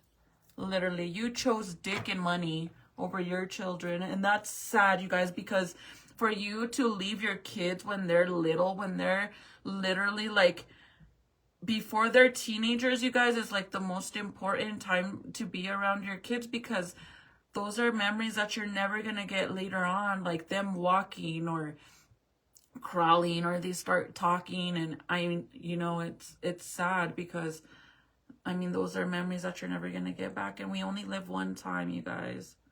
I'm sitting here crying, Val, that I'm getting old. I'm just playing. I'm sitting here crying because I was telling them that, like, my mom was never around. My mom really was never around, you guys. Like, I'm not even lying. I remember, like, when I would wake in elementary, in 3rd grade, actually, My mom would literally, I would wake up in the morning to a phone call. My mom telling me that I needed to wake up to get ready for school. So I would get ready and I would leave to catch the bus. I would get home, I think like at 2:33. I would go inside the house. I would make me snacks and I would go to her bedroom and I would stay in the bedroom. It would get dark and I would turn on all the lights in the house and outside. And then finally it would be 7:30 and my mom would finally come home. I was alone 24/7. That is the reason why I became so independent, because my brother's dad, unfortunately, he was murdered. And my mom had no choice but to bust her ass and work really, really hard, because before my brother's dad got murdered, my mom had just had my brother. My brother was only a few months old, and my mom had just bought the mobile home and the property that we lived in, and they had just bought a truck and all this stuff. Like, they just started buying all these things, and then my brother's dad got murdered, and then my mom had no choice but to bust her ass to not lose all the things she had. The only thing she had to give up because she couldn't afford was the truck, because she had to work so much. And that's the reason why I was alone majority of the time, because a lot of bad things happened, and I didn't have a dad because, you know, my dad wasn't all there either. So I try to give my kids so much, and, you know, my kids have been through a lot too. I don't really think Serenity remembers too much of it, besides now, like, growing up, when it came to like the custody battle, there was a lot of bullshit going on there with that sperm donor. But honestly, my oldest son, man, he's seen it all. He's seen it all. Like, he's seen all the, like, luckily he didn't really get to see the shit his sperm donor, you know, what that guy put me through, because I left him when my son was only 7 months old. So he didn't get to see the beatings from that guy. But then when I was with my daughter's sperm donor, he witnessed all that at the age of 4 years old. And I remember even when he got bigger and I still had to deal with like the visitations, and he was only like 5, 6 years old, and he would tell me all the time, Mom, when I get bigger, I'm gonna beat him up. And that shit breaks my heart, you guys, so much. That shit's like, oh, it's the fucking hardest, and love is so fucking blind. And if you're going through that, let me tell you, that man is not worth it. Your kids should come first. But when you're in a relationship, a toxic relationship like that, you become like the worst the worst mom there is, because your kids should come first. And sadly, in some cases, you put the guy first and they're a fucking piece of shit, and then your kids witness all that shit. And that's the truth. And that shit bugs me so much, because my oldest son, he's seen it all. And imagine, like, for your baby boy, your firstborn, to sit there and tell you, like, when I get bigger, I'm gonna beat him up, because he remembers all the shit the motherfucker did to me. That's sad. Like, that shit breaks my heart. And that's the reason why my boys, like, I raise my boys by one saying only: you treat all your women in your life, including your sister, you treat them like you would treat your mom. So would you slap me? Would you fucking spit in my face? Would you punch me? Would you break my heart? No, right? So you don't do that to your sister or to the woman that you are dating. You just don't. You just fucking don't do that. And all my kids, you guys, except obviously Jaden and the baby, they don't know, like, my previous relationships and what I went through. But Junior does, obviously Serenity, and obviously Nathaniel. And I'm glad they know, because then it teaches them to never ever do that themselves. And I know it's sad. I mean, my kids have gone through a lot, bro. And I don't do it on purpose. It just happens. Like, Junior's a prison baby. My son was raised in prison the first 5 years of his life. The first time Junior stepped foot in a prison, he was barely going to be a month old. My son learned how to crawl, how to walk, how to sit, how to potty train, everything in prison. He was little. And some of you might think, like, oh, she's a bad mom. Like, why the hell would you take your kid to prison? Because I wanted my son to know his father. I mean, And I was with Michael. When Michael went to prison, I was with him. And when Michael went to prison, my baby was only three weeks old. So I wasn't gonna, you know, I spent a lot of holidays in a hotel room by myself and my kids with me. And a lot of times, you guys, like, I would let my kids stay with my mom, and it would just be me and Junior. And I spent Thanksgiving in a hotel, Christmas, 4th of July, a lot of holidays I spent in a hotel. But one thing I can say about my little sad story is, due to me having to grow up so soon, and I think that is one of the reasons why I dropped out of school, is because since my mom was so busy with work and she didn't really give me the attention that a mother should be giving their kids, I had too much free time, so I started doing a lot of dumb shit. I started ditching, I started dating boys, I started doing a lot of dumb things. And my freshman year, I went to school for 3 months, and then I got a job at a grocery store with fake papers. I literally pretended to be a paisa, which is so hilarious because, you know, like, Mexican people, like paisas, they borrow a citizen, American citizen, their papers to be able to get a job. But back then, I borrowed my homegirl's papers from Mexico to pretend that I was 18 so I could get a job at the grocery store. Believe it or not, I'm being dead ass, I promise you, and everything. I did that just so I can work. And when my mom found out that I was ditching, she found out a few weeks before the end of the school year, because they called her to tell her, do we keep her enrolled or do we disenroll her because she hasn't been here in months? And that's when my mom found out. And luckily my mom wasn't that pissed, you guys, because yeah, I was, the first few months I was ditching and fucking around and doing dumb shit. But then when my mom found out, I had been working for months at this grocery store. Literally for months I was working at the grocery store. I figured out how to cash my checks without telling my mom. You guys, I literally was 16, 15 years old. Or yeah, I must have been 15, because that's when I ended up meeting my son's sperm donor. And then I moved out of my house when I was 16. Moved out of my house when I was 16. I bought my first home, which was a mobile home, at the age of 19, 20. And then I sold it when I turned 21. When my son was 7 months, I sold it, because that's when I moved out because of all the shit I went through. And then I bought the second mobile home when Michael went to prison. I'm very independent. I think hard times makes you very independent. And my kids, they're like little eggs. You gotta handle them like very gentle and carefully, because if you drop them, they fucking will. My kids will not survive. If something were to happen to me right now and boom, I'm not here no more, they wouldn't know what to do. Seriously. They wouldn't. It's like I tell my Serenity and Nathaniel, because, you know, Titi's going to be 16 and Nate's, like I said, 19. If I were to throw you out right now, what would you do? You wouldn't even survive. You wouldn't even know what to do. Because I overbaby them. But I overbaby them because I became a stay-at-home mom. And even before I became a stay-at-home mom, you guys, like, when I wasn't working and I was doing what I was doing, I had my kids all the time with me. And yes, I called me a bad mom because, you know, I was making easy money, but I had my kids with me 24/7, no matter what. I always had my kids with me, like, no matter what. Even since day one, when I started battling all these two piece of shit fucking guys over my children, I've always had sole custody of my kids.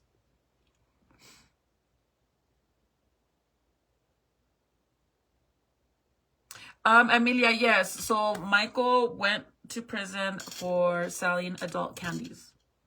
He got felony charges because we got raided.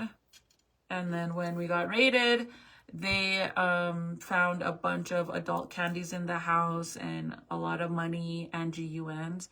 And it became a federal case, so U.S. Marshals got involved. And when you get in trouble with the feds, you automatically do time. he was facing a lot of charges for, I think it was 20 to 40 years on each one. And luckily, my father-in-law got him an amazing attorney that was super expensive. And he got his charges down to 10 years. So he ended up doing 5 in prison and 5 on parole for his first time offense. The feds don't give a fuck if it's the first time you get in trouble in your life. If it's a federal case, you do time unless you're a rat. Then you don't do time. You get out right away. I actually did a YouTube video, you guys. It's like hella old. It's probably all cringe as fuck if you watch it. It's one of the first YouTube videos that I made, was sharing everything that happened when Michael went to prison. I love you. Oh, I love you too, Val. My birthday party. I know I want to have a birthday party for my birthday, you guys. I'm going to be 40. I'm going to be 40 and I want to have a funeral birthday party. I know that sounds crazy, but I really do. I want to have a funeral birthday party where everybody pulls up wearing black because we're living the 30s. Yes, thank you. I've been through some shit, and sadly my older kids had to witness. It's so, that's the most heartbreaking, is that, you guys, that when your kids witness all that. And honestly, I feel like my oldest son right now, to be honest with you guys, he is so quiet. He's so quiet. I don't even think I really know him anymore, like, because I don't really talk to him. There's times like today, just today, the only reason I even had a conversation with him over a text message, I got 2 text messages from him today, was to tell me about his cap and gown, that he got it. Other than that, we don't talk unless he's telling me he's going to work, or he needs a ride, or he wants to go hang out with his friends. Other than that, he doesn't come downstairs and hangs out with us. I don't know when was the last time he watched a movie with us as a family. Ever since he got a job, he doesn't eat at the house anymore. He eats out every fucking day. He doesn't eat dinner with us. The only time is like when we went to dinner for his birthday and I walked out that bitch crying because he made me feel so fucking sad, and I just left crying. But I think he is the way he is because of everything he witnessed. And sadly, he didn't, you know, my mom kept telling me to put him in counseling and take him to counseling. And I personally refused to put him in counseling because I had to go to counseling as a child. And I think that fucked me up a lot. So I don't let my kids do that shit. Well, I didn't let him. Yes, it does, Val. It does make you who you are. And that's why I say my kids are fragile little eggs. They don't even know what it is.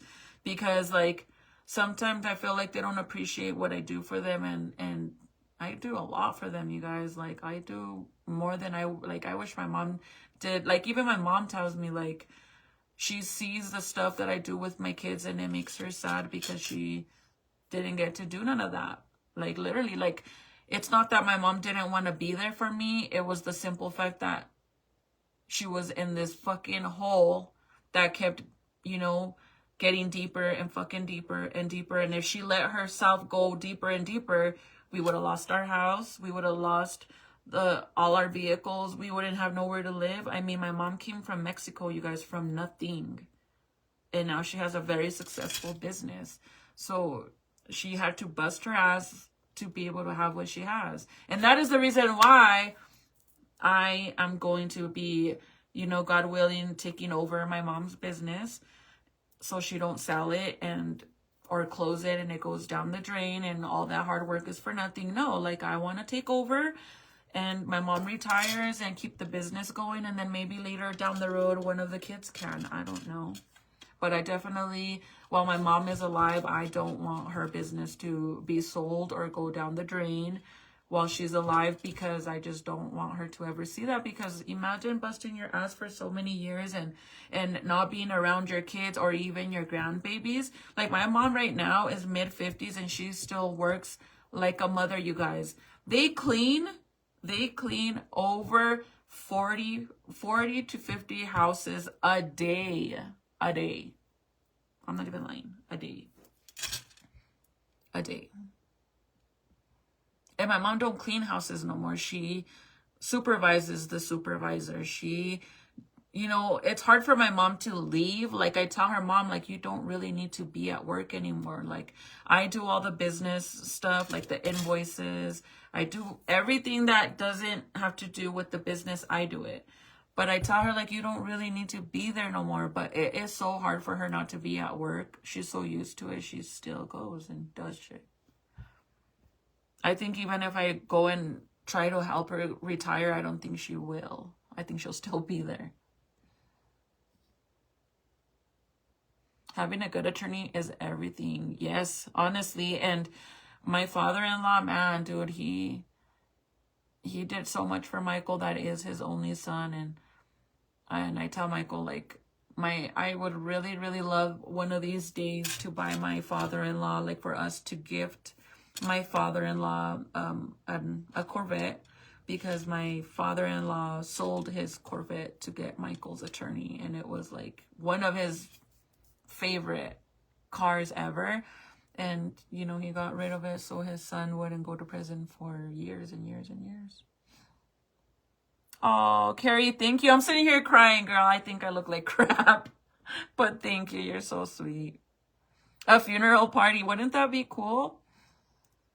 Wifey is the big 42. Yeah, 1986. Hi, Felice.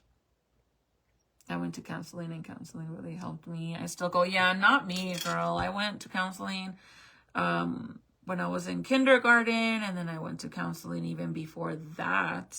I was little. And then it isn't for me.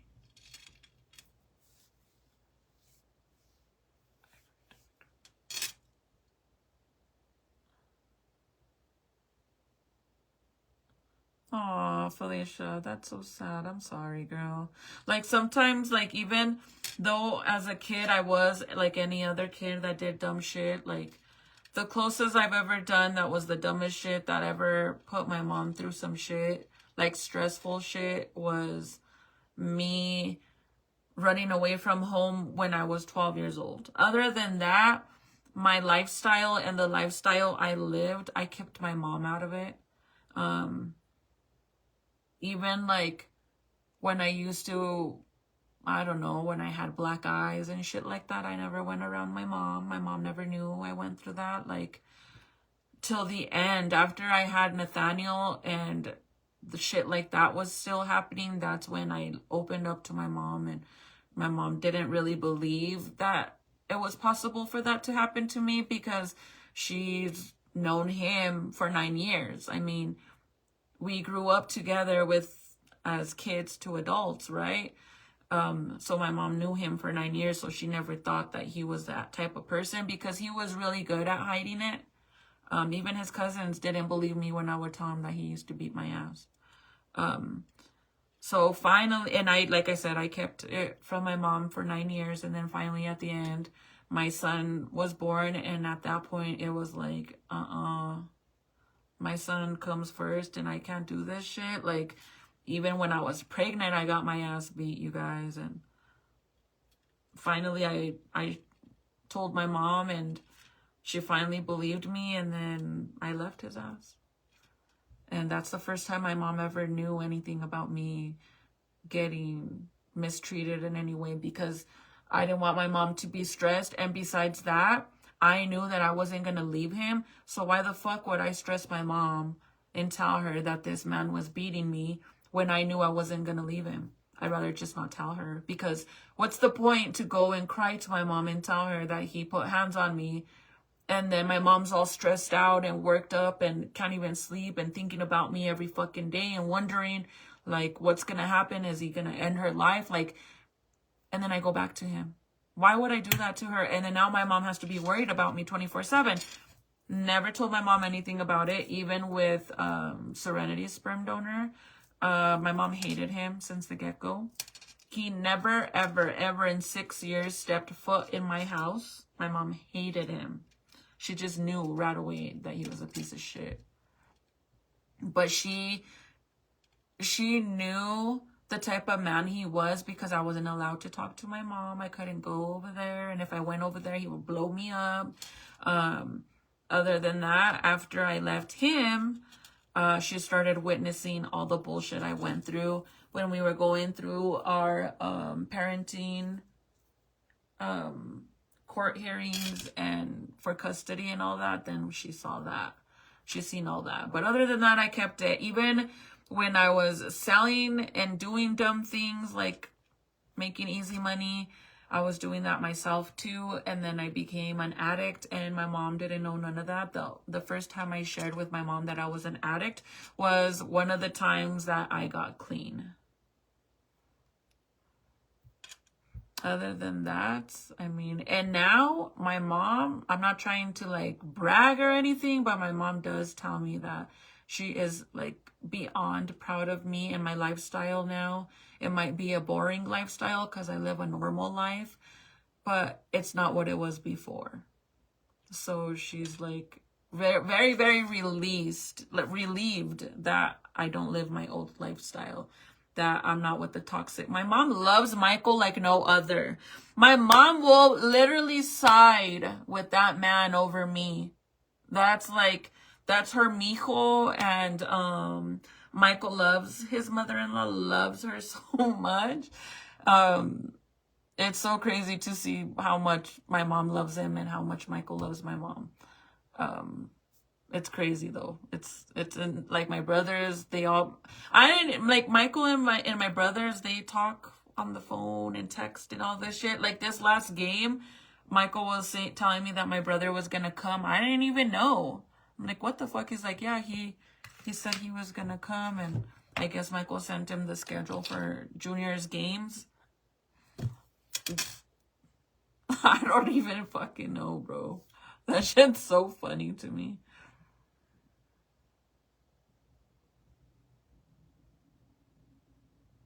Okay, hold on, Felicia, hold on.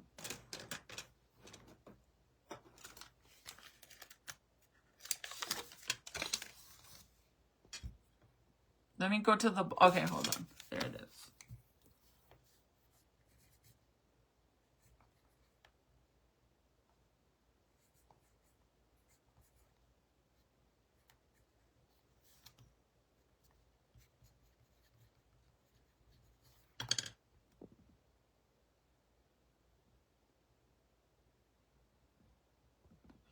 Okay, I took it off, Felicia. I got it. I ran away one time, you guys, at the age of 12, and the only person that knew where I was my best friend, April. And my mom knew that my best friend, April, knew where I was, and my best friend, April, was with me when my mom called asking where I was because I had ran away, and I was actually at my little boyfriend's house at the time. I was with him. And my friend was like, my mom was crying, like tears crying, saying like, where is she? Like, I'm very worried. Like, I just want to know she's okay.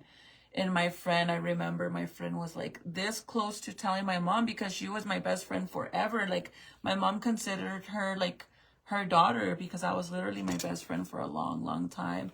And I'm like, you better not tell my mom, girl.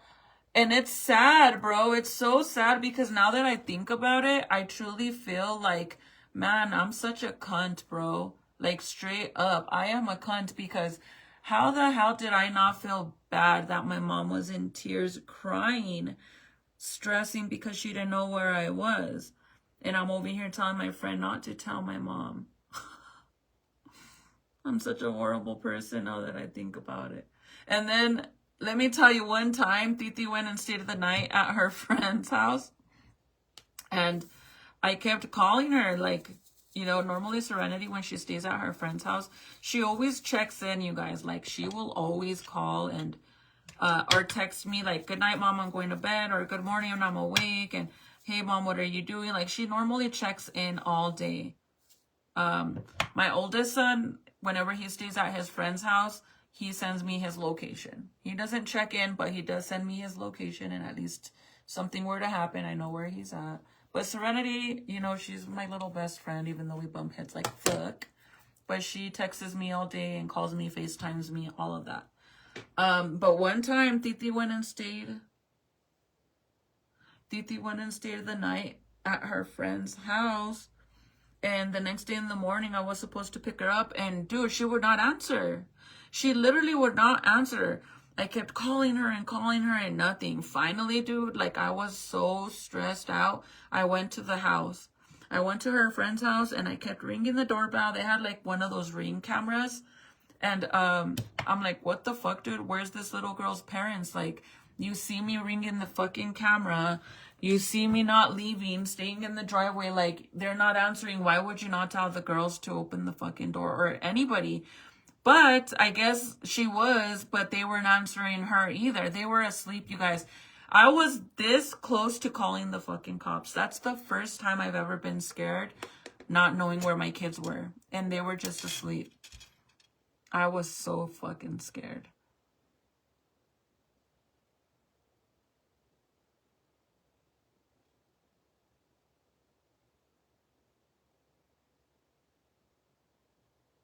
Oh my God, Felicia, that's so sad. Oh my God, that's mean.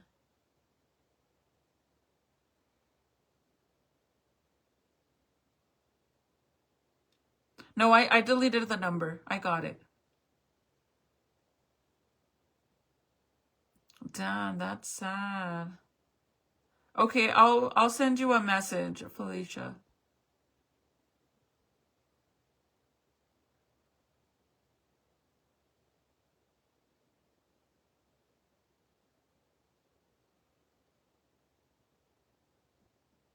Oh, it doesn't let me see the bottom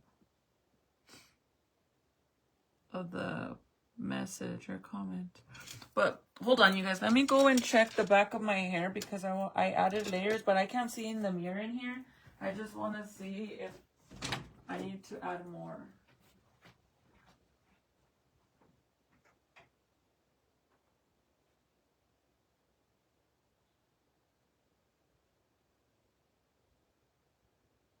Okay. I think I did really good, you guys. Like, look at my layers. I think I did super good. Let me know the truth.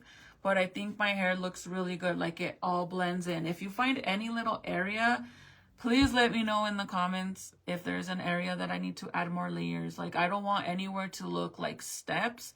I want it to, like, just look like a bunch of layers. Let me know if there's an area that I need to fix or if it's perfect, okay?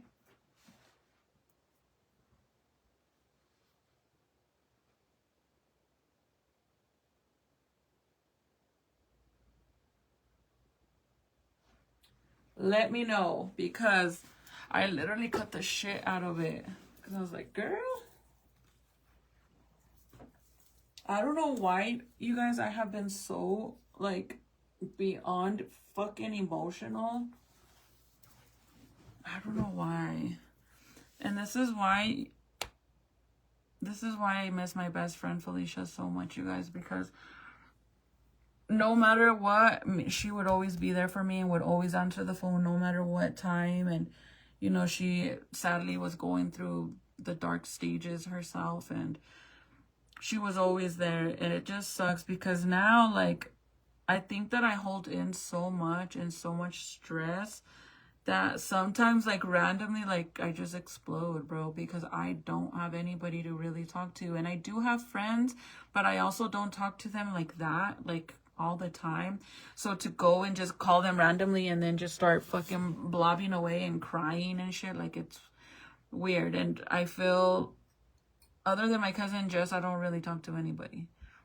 And then, like, even to make friends, it's hard to make friends. Bitches are fake as fuck. It looks good, you guys. That makes me so happy because the other day that I remember my last live that I curled it, you could see little areas that still needed more layers. So that makes me so happy. Ah, thank you. Thank you, Felicia. Thank you, Princess. Thank you, Lisa.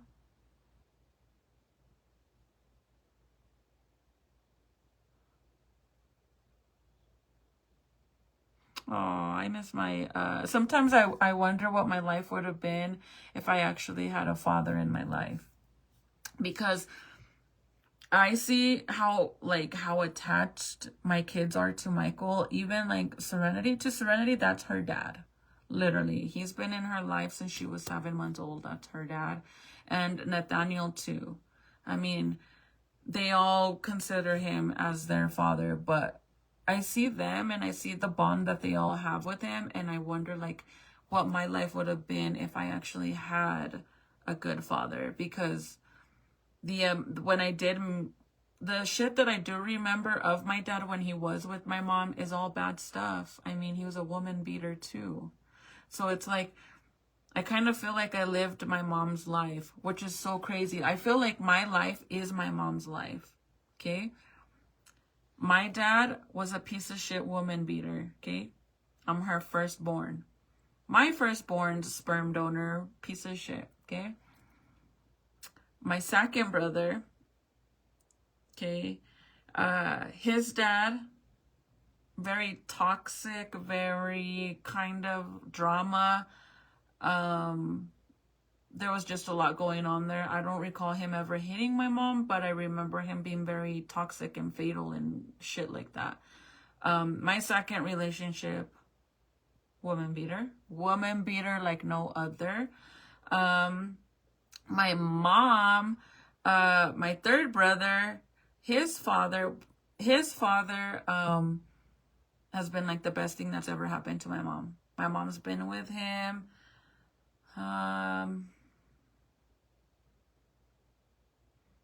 since 2000, before 2011. I'm gonna say maybe 2007, 2006. She's been with him for a long time, and they're still together. That's my stepdad now. He's amazing. He's good people. I don't call him dad because he came into my life when I was already older. But he's a really good person. My kids all call him grandpa. I mean, that's their grandpa. But to me, I don't call him dad because I was too old when he came into my life. And that's it. My mom's still with him. And then my situation, my third baby dad is Michael. I've been with Michael literally next month will be 15 years. That man has never put hands on me. That man has never cheated on me. That man has never disrespected me and called me. He's never called me a whore. He's never called me ugly. He's never called me a slut. He's never called me a bitch. He's never called me dumb, stupid, anything you could think of that is the wrong thing to say to a woman. Never once. So I feel like I lived my mom's life. Like I'm living my mom's life. The difference is that my dad and my brother's dad, they passed away, and mine, I got stuck with dealing with their bullshit. Literally. I got stuck dealing with their bullshit. But look, my son's dad, my oldest, well, the sperm donor, he never did anything for my son, ever. He wasn't even in the picture at all. At all. He didn't fight me in court. He didn't fight me for visitations. They gave him visitations. He didn't give a fuck. He didn't bother. He just didn't care. His choice for his life was drinking, basically doing, adult candies and creating another life with another woman and having all these kids with them and just being worthless, basically. And then, but other than that, he didn't really give me a hard time. Now, Serenity's sperm donor is another case. That motherfucker made my life miserable for 11 years. For 11 years, you guys. Even some of you guys might remember when Serenity was 11 and he came over here to the house starting shit, and Michael was gonna beat the fuck out of him. But unfortunately, Michael was getting over COVID. But he came over here to the house to drop off my daughter, all yelling at me and fucking calling me names and all this shit, and didn't even realize that Michael was in the garage with the door open. So Michael could hear how he was talking to me. So Michael came out and he was gonna fuck him up. Man, I wish he had. That would have been like legit, my payback for every single time he put hands on me, if Michael would have beat the shit out of him. But Michael was barely getting well because he had COVID. And you want to know why he was being... Let me tell you why he was being a piece of shit, talking shit to me. Because he was mad that one of you guys, not you, but one of the girls on here, one of the girls that watched me, they went and told that dude's mom that Michael had COVID.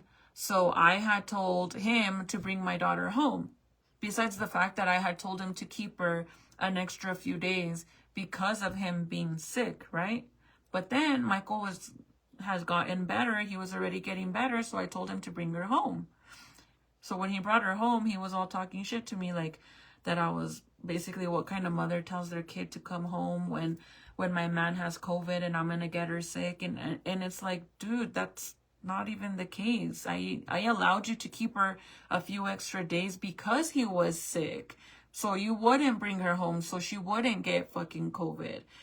So what are you talking about? But because one of the girls on my lives went de pinche metiche, like literally being a nosy bitch and making up shit, went and told the grandma that, it caused a huge problem. He was literally calling me a dumb bitch, and that me and my fake tits, and that all I do is sit on my ass on live all day. That's all the shit he was telling me, and that I'm nothing but a little girl.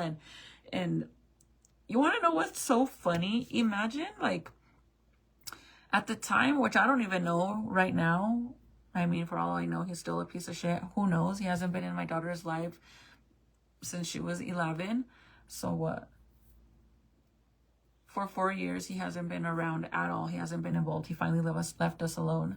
But, bro, you're calling me a little girl and talking all this shit about me, but you're already pushing mid-30s and you still lived at your mom's house. You didn't even have a job. And you still lived at your mom's house. And you're calling me a little girl, like a grown-ass man.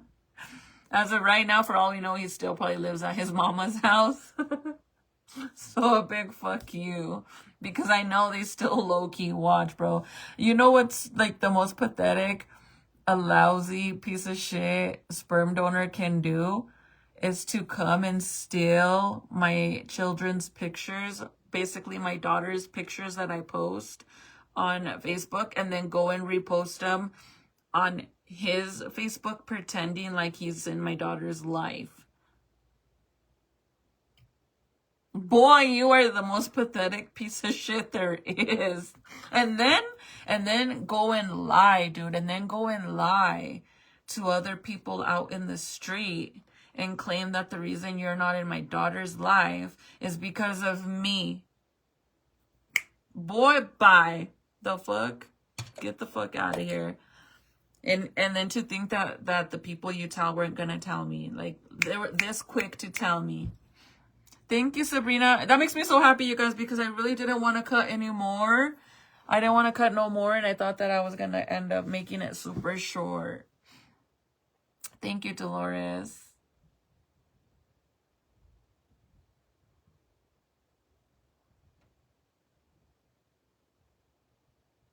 Oh, Belle, but at least you did, honestly, because even though, like I said, mine was a piece of shit, I don't know him enough to say that I loved him or missed him, or even when he passed away, honest to God, it was like a stranger passed away because I don't know him. Like, the shit I do remember is him beating my mom, and that's it. But sometimes for example, my best friend that passed away, Felicia, her relationship with her dad, like, she's a daddy's girl to the fullest, like, to the fullest. And to see relationships like that, it would have always made me wonder, like, maybe, just maybe, if I did have a father in my life, I wouldn't have gotten my ass beat for 15 years straight. And I'm just being honest, like, 100% honest. If maybe, just maybe, because I have brothers, I have 5 brothers, but they're all younger than me. So when I was going through this toxic shit, my brothers were what, 10, 11. They're little kids. So how are they gonna help me? But let a motherfucker try me now, bro. My two brothers, like my brothers, obviously my three brothers from my dad's side, I don't really see them because they live in, two of them live in Tucson, Arizona, and one of them is in prison. And then my brothers with my mom, my actual brothers that I see and stuff like that. From my mom, they my bodyguards now, girl. If you guys saw him, you guys have seen him. They're both over 6 feet tall, you guys. I wish a motherfucker would now. I really did. I really do, because my brother, they're over 6 feet tall, you guys. They're huge. They're legit my bodyguards. Let me see if I can show you guys. They are huge. So I wish a motherfucker now. I wish one of them, at least even to my daughter's sperm donor, I wish that piece of shit would. My brothers would break them in half, dude. Like, they're huge. They're so tall. I want to see if I could show you guys.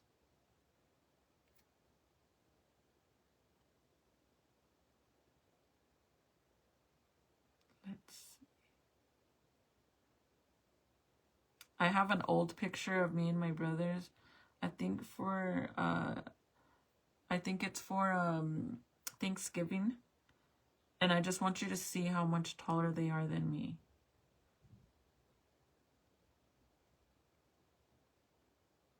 These are this is back in 2021. So this is 5 years ago. But look at my bodyguards. Look how big they are, bro. And my little brother, Ricky, this one right here, bro, he's all like body built. He's like a bodybuilder. Like, he is built like fuck and super skinny now. I think he was still in high school here. But now he like works out like no other. He's super, super skinny. But it's so funny because one of my brothers, he's all whiter than white, and then this one's darker than dark, and then me. I'm a little burnt too. But let me see if I have any current pictures of them.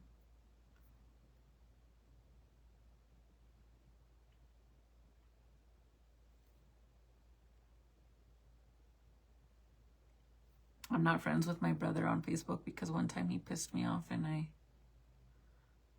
unfriended him. And I never added him again.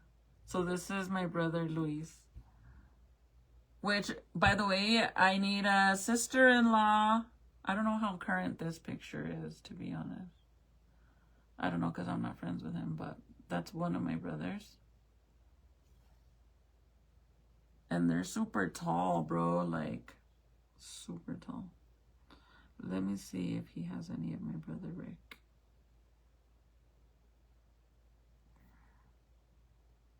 Because I honestly don't think my brother Ricky has Facebook.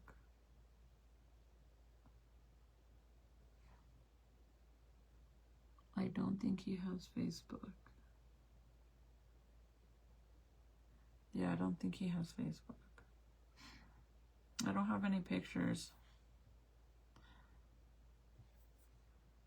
Let's see my mom. She might have, but I think they're not current. Dang. Yeah, I don't think my brother actually has Facebook. Let's see.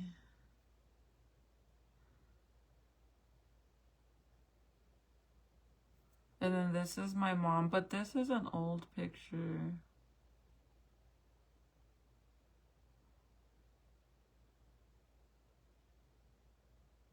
This is my mom. Do you guys think I look like my mom? Ew, never mind. Don't look at me right now. But that's my mom and my stepdad.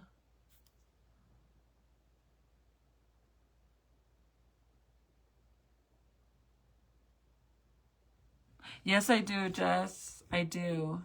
She plans on retiring this year. That's the goal. That's my mom. You guys think me and my mom look alike? I think I have my mom's cheekbones for sure. For sure, for sure. But my mom's starting to get old. Oh, I love her so much. Me and my mom like used to bump heads a lot too, you guys.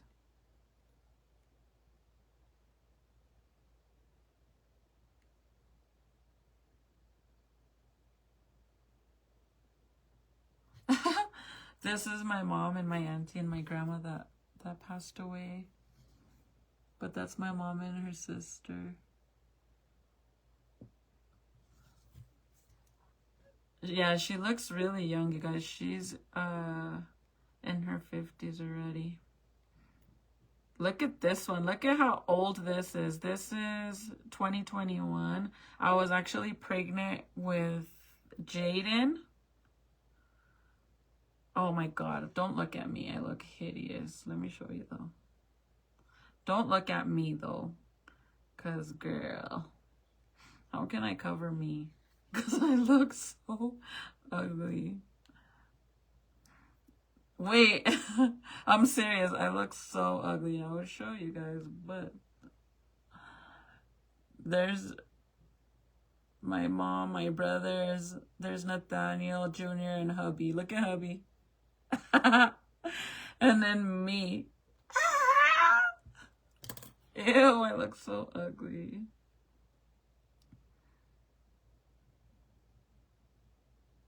That's why I say I hope I get my mom's genes, because my mom looks so young.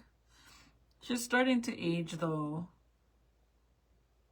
Well, I think she's starting to. Let me see if I have any current pictures of her.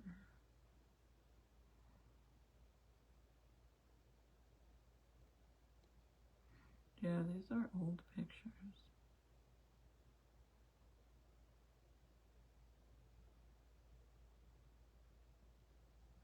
And you know what's so crazy, you guys? Like when we go to family, sadly, the last time that I seen like all my family was for my primo's funeral. My cousin sadly passed away from addiction. And I seen a lot of my aunties and uncles that I haven't seen in forever, and I'm like, oh my God, dude, like just looking at my tias and my tios and seeing how old they look, it's so sad. It literally makes me sad, because if you think about it, when you see how much older they look, that makes you like a reality check, like, fuck, I'm getting old. Bitch, I'm literally gonna be 40. Oh my God.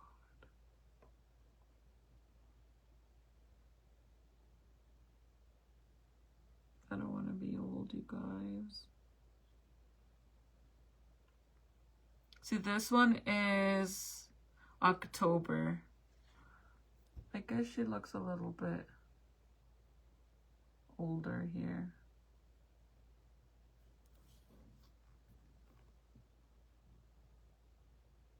But my mom's so beautiful. She's so beautiful.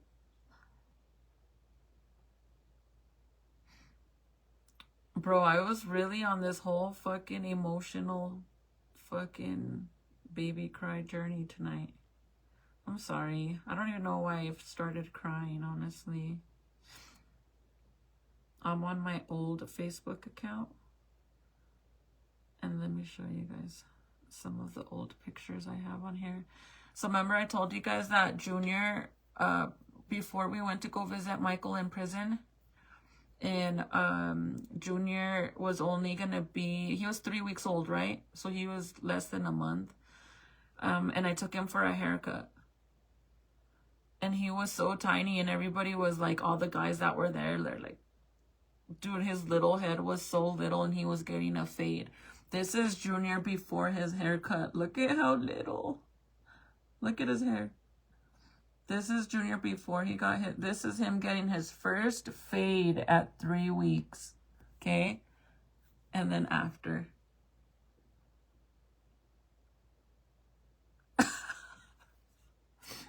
That's so crazy to me.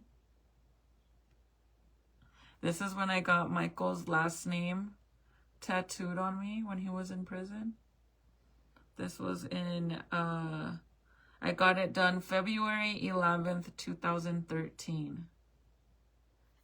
It says, Michael actually has this same tattoo right here, like this, all big. And I got it on my whole entire side, my rib cage. I got it 2 days after his birthday. And then this is when Michael was on house arrest, before he went to prison. His baby face.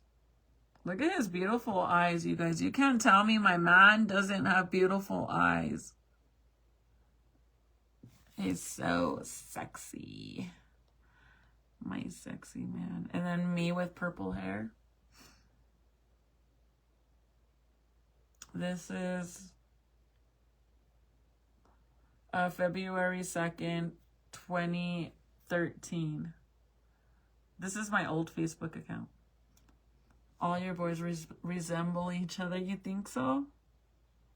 See, and then this is a picture of Junior and Michael, like a side-by-side to show you guys, like they smile identical. Look, even till this day. I mean, he's a junior. Like literally, Junior is a junior for a reason, because look at this. Junior must have been a little bit over a month here. Or maybe he was, this is after the fade and all that. And I did a picture like a side-by-side, and look at, they smile identical. It's kind of hard to see because the picture's a little bit blurry. But they kind of smile like a little to the side. You see it?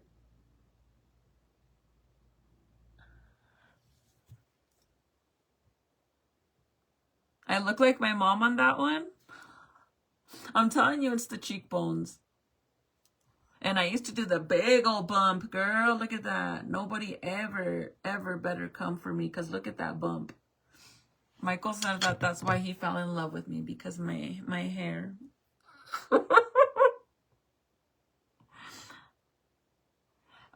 Michael, I think, looks a lot like his mom. He gets the blue eyes from my father-in-law. I'll see if I have a picture in here of my father-in-law. But I loved my purple hair, girl. Look at me.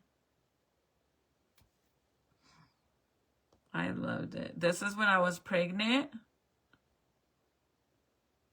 And this is right before Michael went to prison.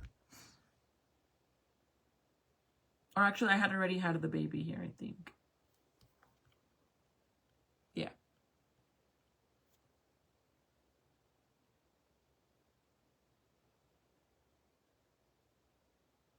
And then this is the first ring that Michael ever got me was for Christmas. So December, I got it a little bit after Christmas. He got me this ring for the first ring ever. So for 15 years till this day, I still wear it and I don't give it up. I don't care if it's little. I don't care if it's plain. I don't care if it's old. 15 years that I don't take off my ring. Snooky. Hey. And look at my titi. Look at my serenity, you guys. My daughter, I don't give a fuck what any hater says. My daughter has always been such a pretty little girl. She has like a huge freaking dimple on her face. And you know what's crazy? Jaden has the same dimple. Only one dimple right here. And Jaden has it too. This is Titi. I don't know. She maybe 2-3 years old. Look at her dimple. My baby girl. She's like my little doll. When Michael, before, this is Thanksgiving before he went to prison.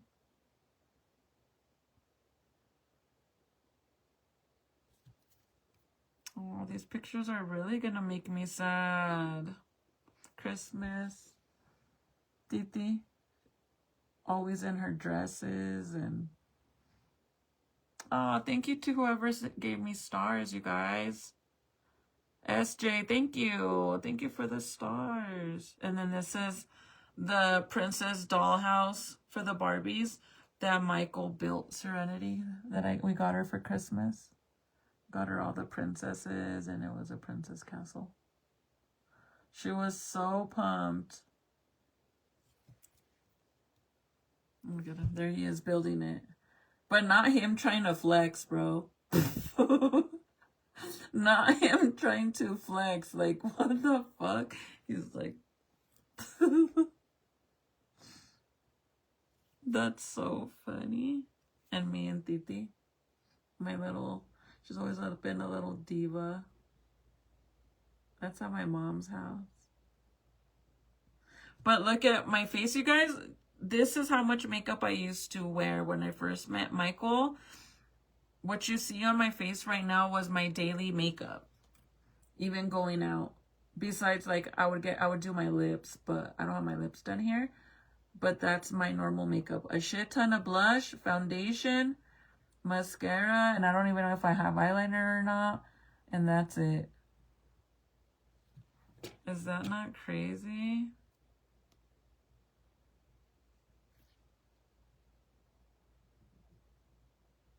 That's Junior. He was so little, and then this is Serenity and Nathaniel holding Junior for the first... Well, not the first time, but when he was a little baby. Look at my baby girl. And Nathaniel. I think Nathaniel's the only one that has my eyes. He's so handsome. This is after me showing off that after I had my baby, I was already getting a flat tummy. I thought I was like, bad bitch. My stomach's going down. And then this picture right here, you guys, we truly thought that Junior was going to have blue eyes. Look at his eyes. We thought he was going to have blue eyes because they were, and like in the light, they looked very blue.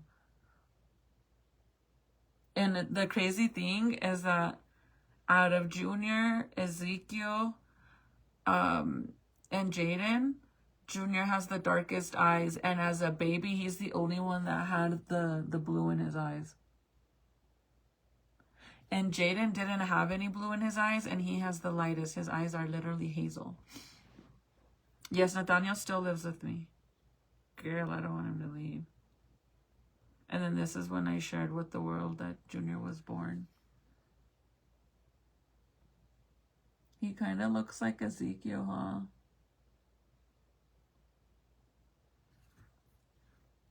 Oh, I'm literally going to start crying. This is when I was pregnant with Junior. Jaden. No, Junior, actually. Look at how tiny I was, you guys. This is me full term. You guys seen how big I got with Ezekiel. Oh, thank you, Debs. Look at how little I was. And I'm full term there.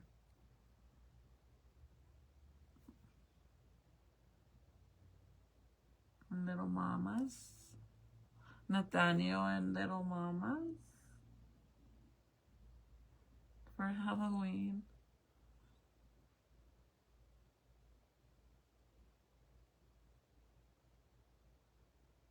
Serenity. Look at how cute she is. She's such a cute baby. She's so pretty. Like this, look at my makeup, you guys. Literally, barely any makeup on. Bunch of fucking blush and that's it. Is that weird? My titi and my belly.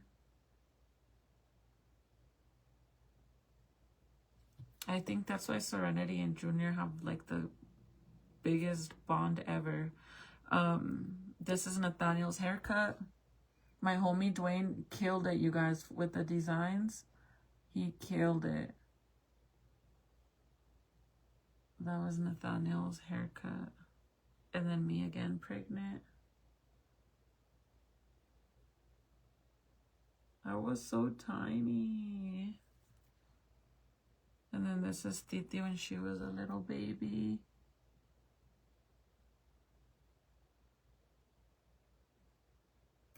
Yes, they grow up so fast. I'm currently holding my 2-month-old and a 14-month-old. They literally grow up so fast. Oh, yes, enjoy them. Because honestly, it's so sad. They grow up so... And it's sad because they grow up in a blink of an eye. Like, you guys were here for my entire journey. Me being pregnant with Ezekiel. And he just turned 1. This is when I was pregnant with Junior, and you can't even see my belly. Look at that. Look at how young we look. Oh my God.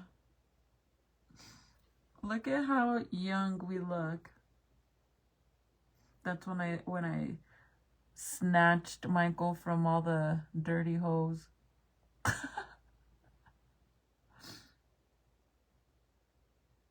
Oh my God, girl, I gotta post that for the haters.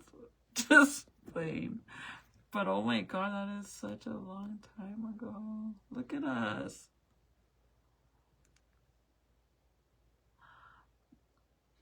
Jeez, dude, like...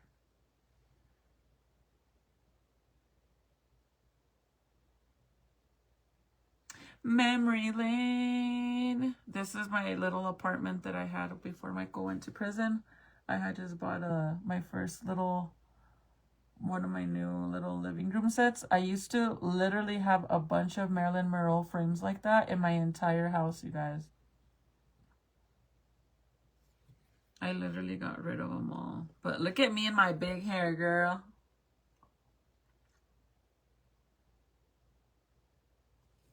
Don't mess with me and my big hair. This is when I first got pregnant. I used to have highlights in my hair. And then this is hubby's car. This is when the Chargers the 2011 Chargers came out. His was on 24s. And then this is one of my favorite pictures, you guys. No, Michael is Hispanic and I am Chicana, Mexican American. But Michael is Hispanic. He was born and raised in Santa Fe, and not me. But look at, this is my favorite picture in the whole entire world of my daughter and my man. He has loved her. He's literally loved her for so many years. Like, that is Serenity's dad.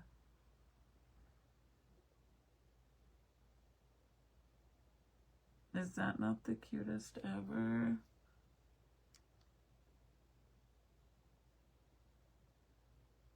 Me and my Nathaniel.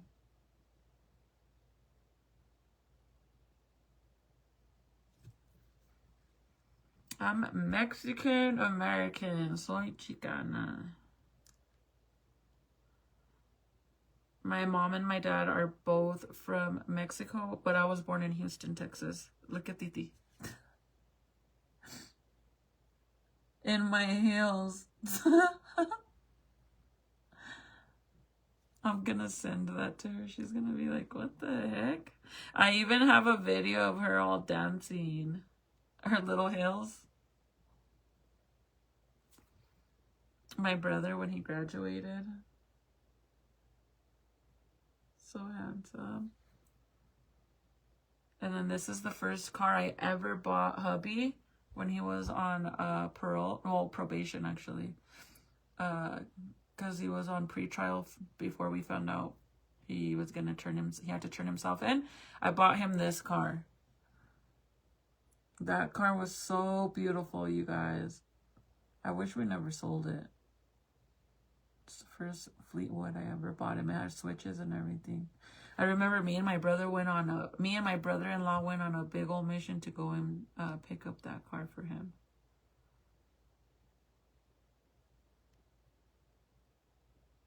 Yeah, we were so young.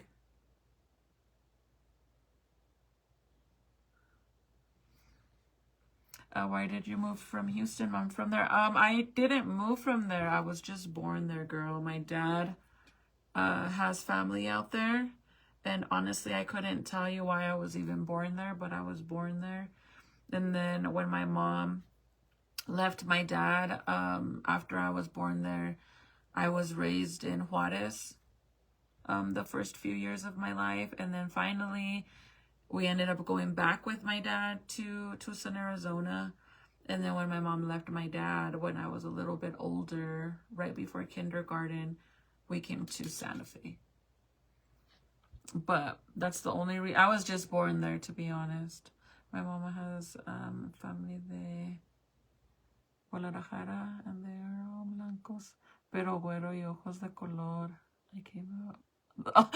The whole opposite, that's me. But nobody in my family really has colored eyes. I mean, Michael speaks really good Spanish, and the reason he learned a lot of Spanish was because he went to prison. He went to prison in La Tuna, which is literally in Anthony, Texas, right next to, it's in between El Paso y Las Cruces. It's like right here. So that prison, majority of the language is Spanish. So Michael learned, he could have a whole conversation with you in Spanish. He might not know some words, but he could understand it more than anything. But him and my mom, they talk all the time. They communicate with each other a lot.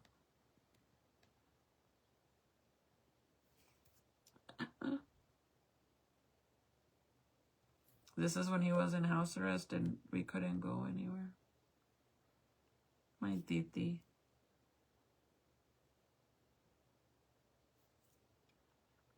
I miss her being little like this. Oh, I really miss her being little. Look at this, you guys. This is proof that I've always had the blonde patches in my hair. This is back in August 7th, 2011. I've always had the blonde in my hair like this for years.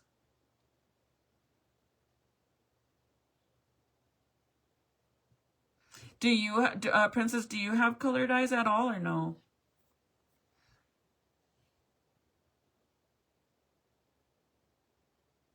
You know what's crazy, you guys? This picture right here is our family reunion. We were taking pictures, all of us, for our family reunion. I went home, and literally that night or the night after that is when we got raided, when Michael got in trouble. Look at my Nathaniel, my baby. Look at how little.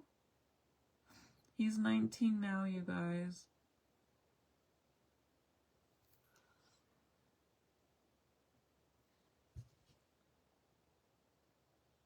Bro, look at my eyeliner. No mames. It's like a little shrimp tail. By the way, those are my natural lips, you guys, before I got lip filler. And this is my lips now, even though I haven't gotten lip filler for a few years now. But I guess you can say it's already all gone, huh?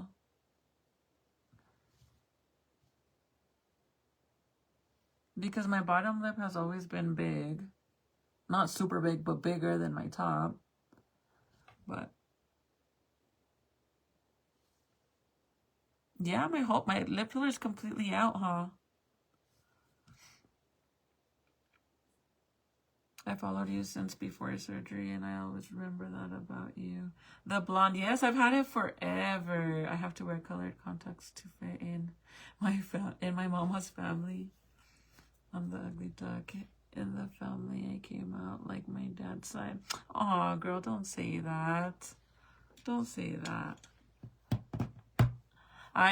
Look, I feel like an outsider. None of my kids look like me. Legit, none of them. None of them. They all, like, obviously me and Michael will be together for 15 years next month.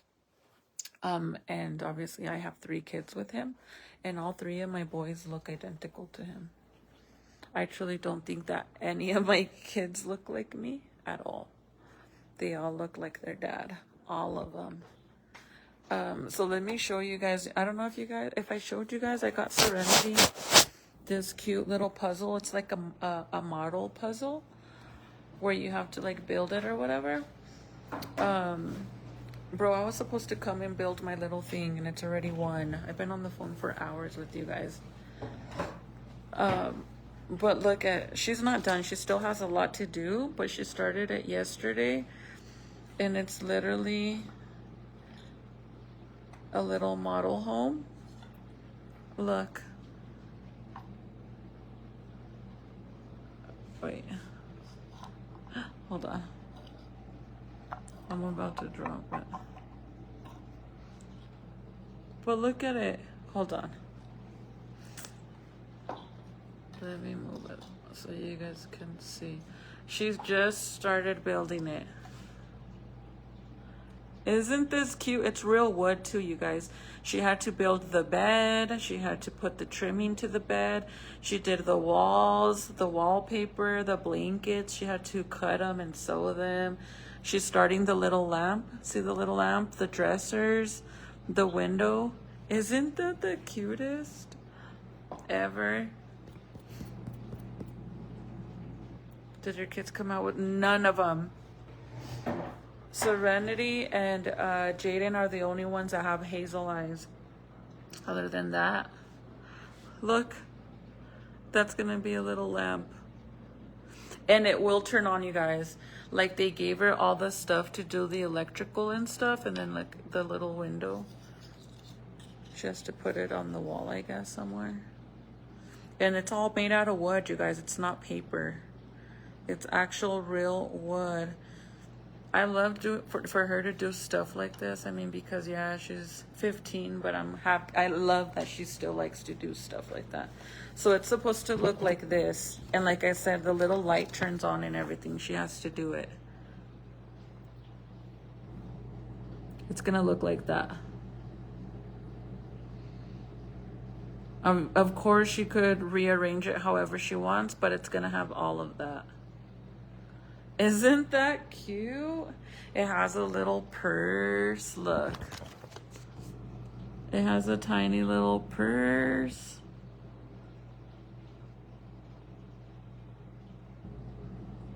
It has so many details.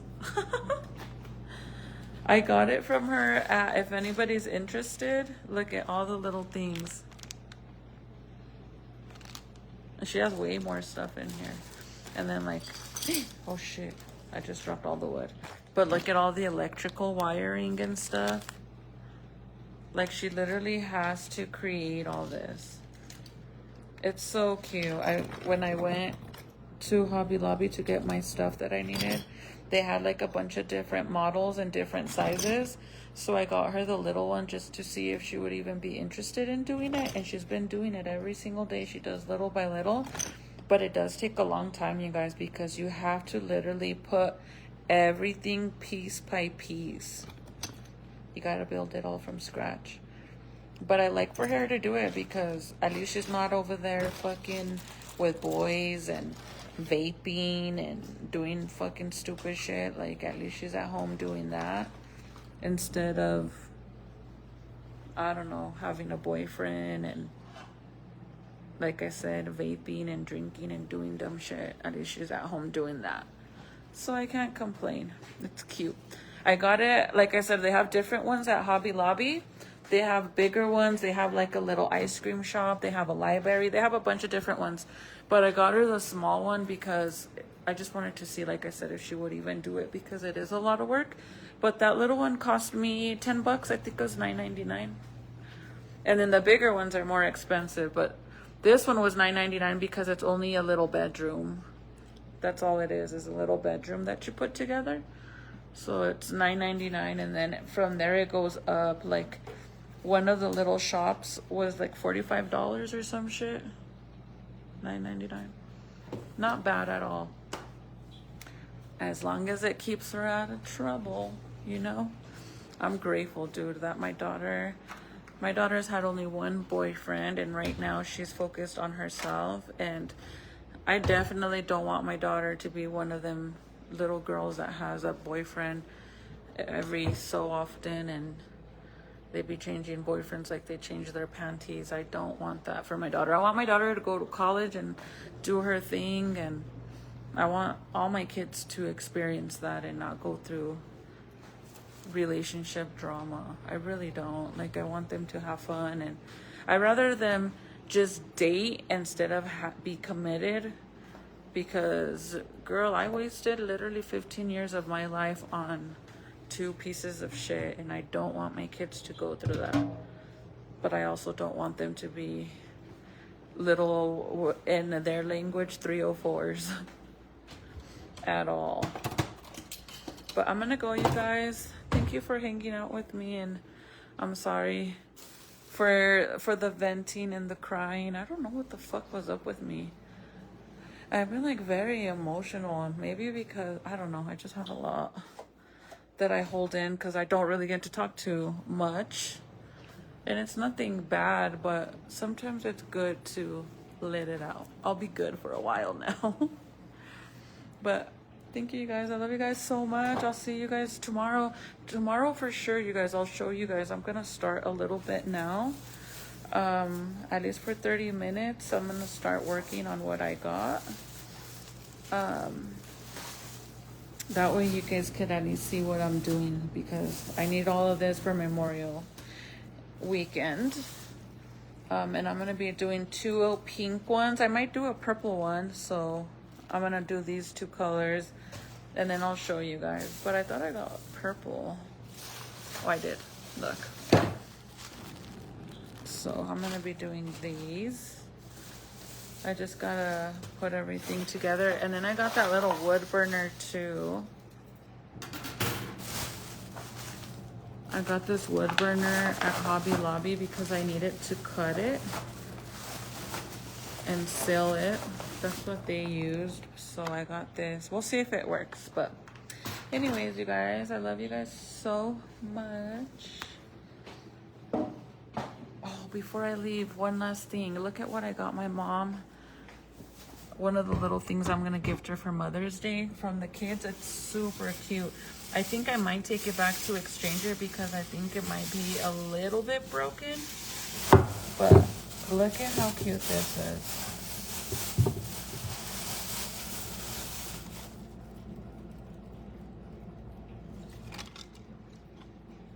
It's a little angel, a glass angel, but look at the hearts. And it's an angel, and then look what it says. It says, "A grandma's love never fades." This is gonna be from the kids to my mom. And then I'm gonna try to attempt to get her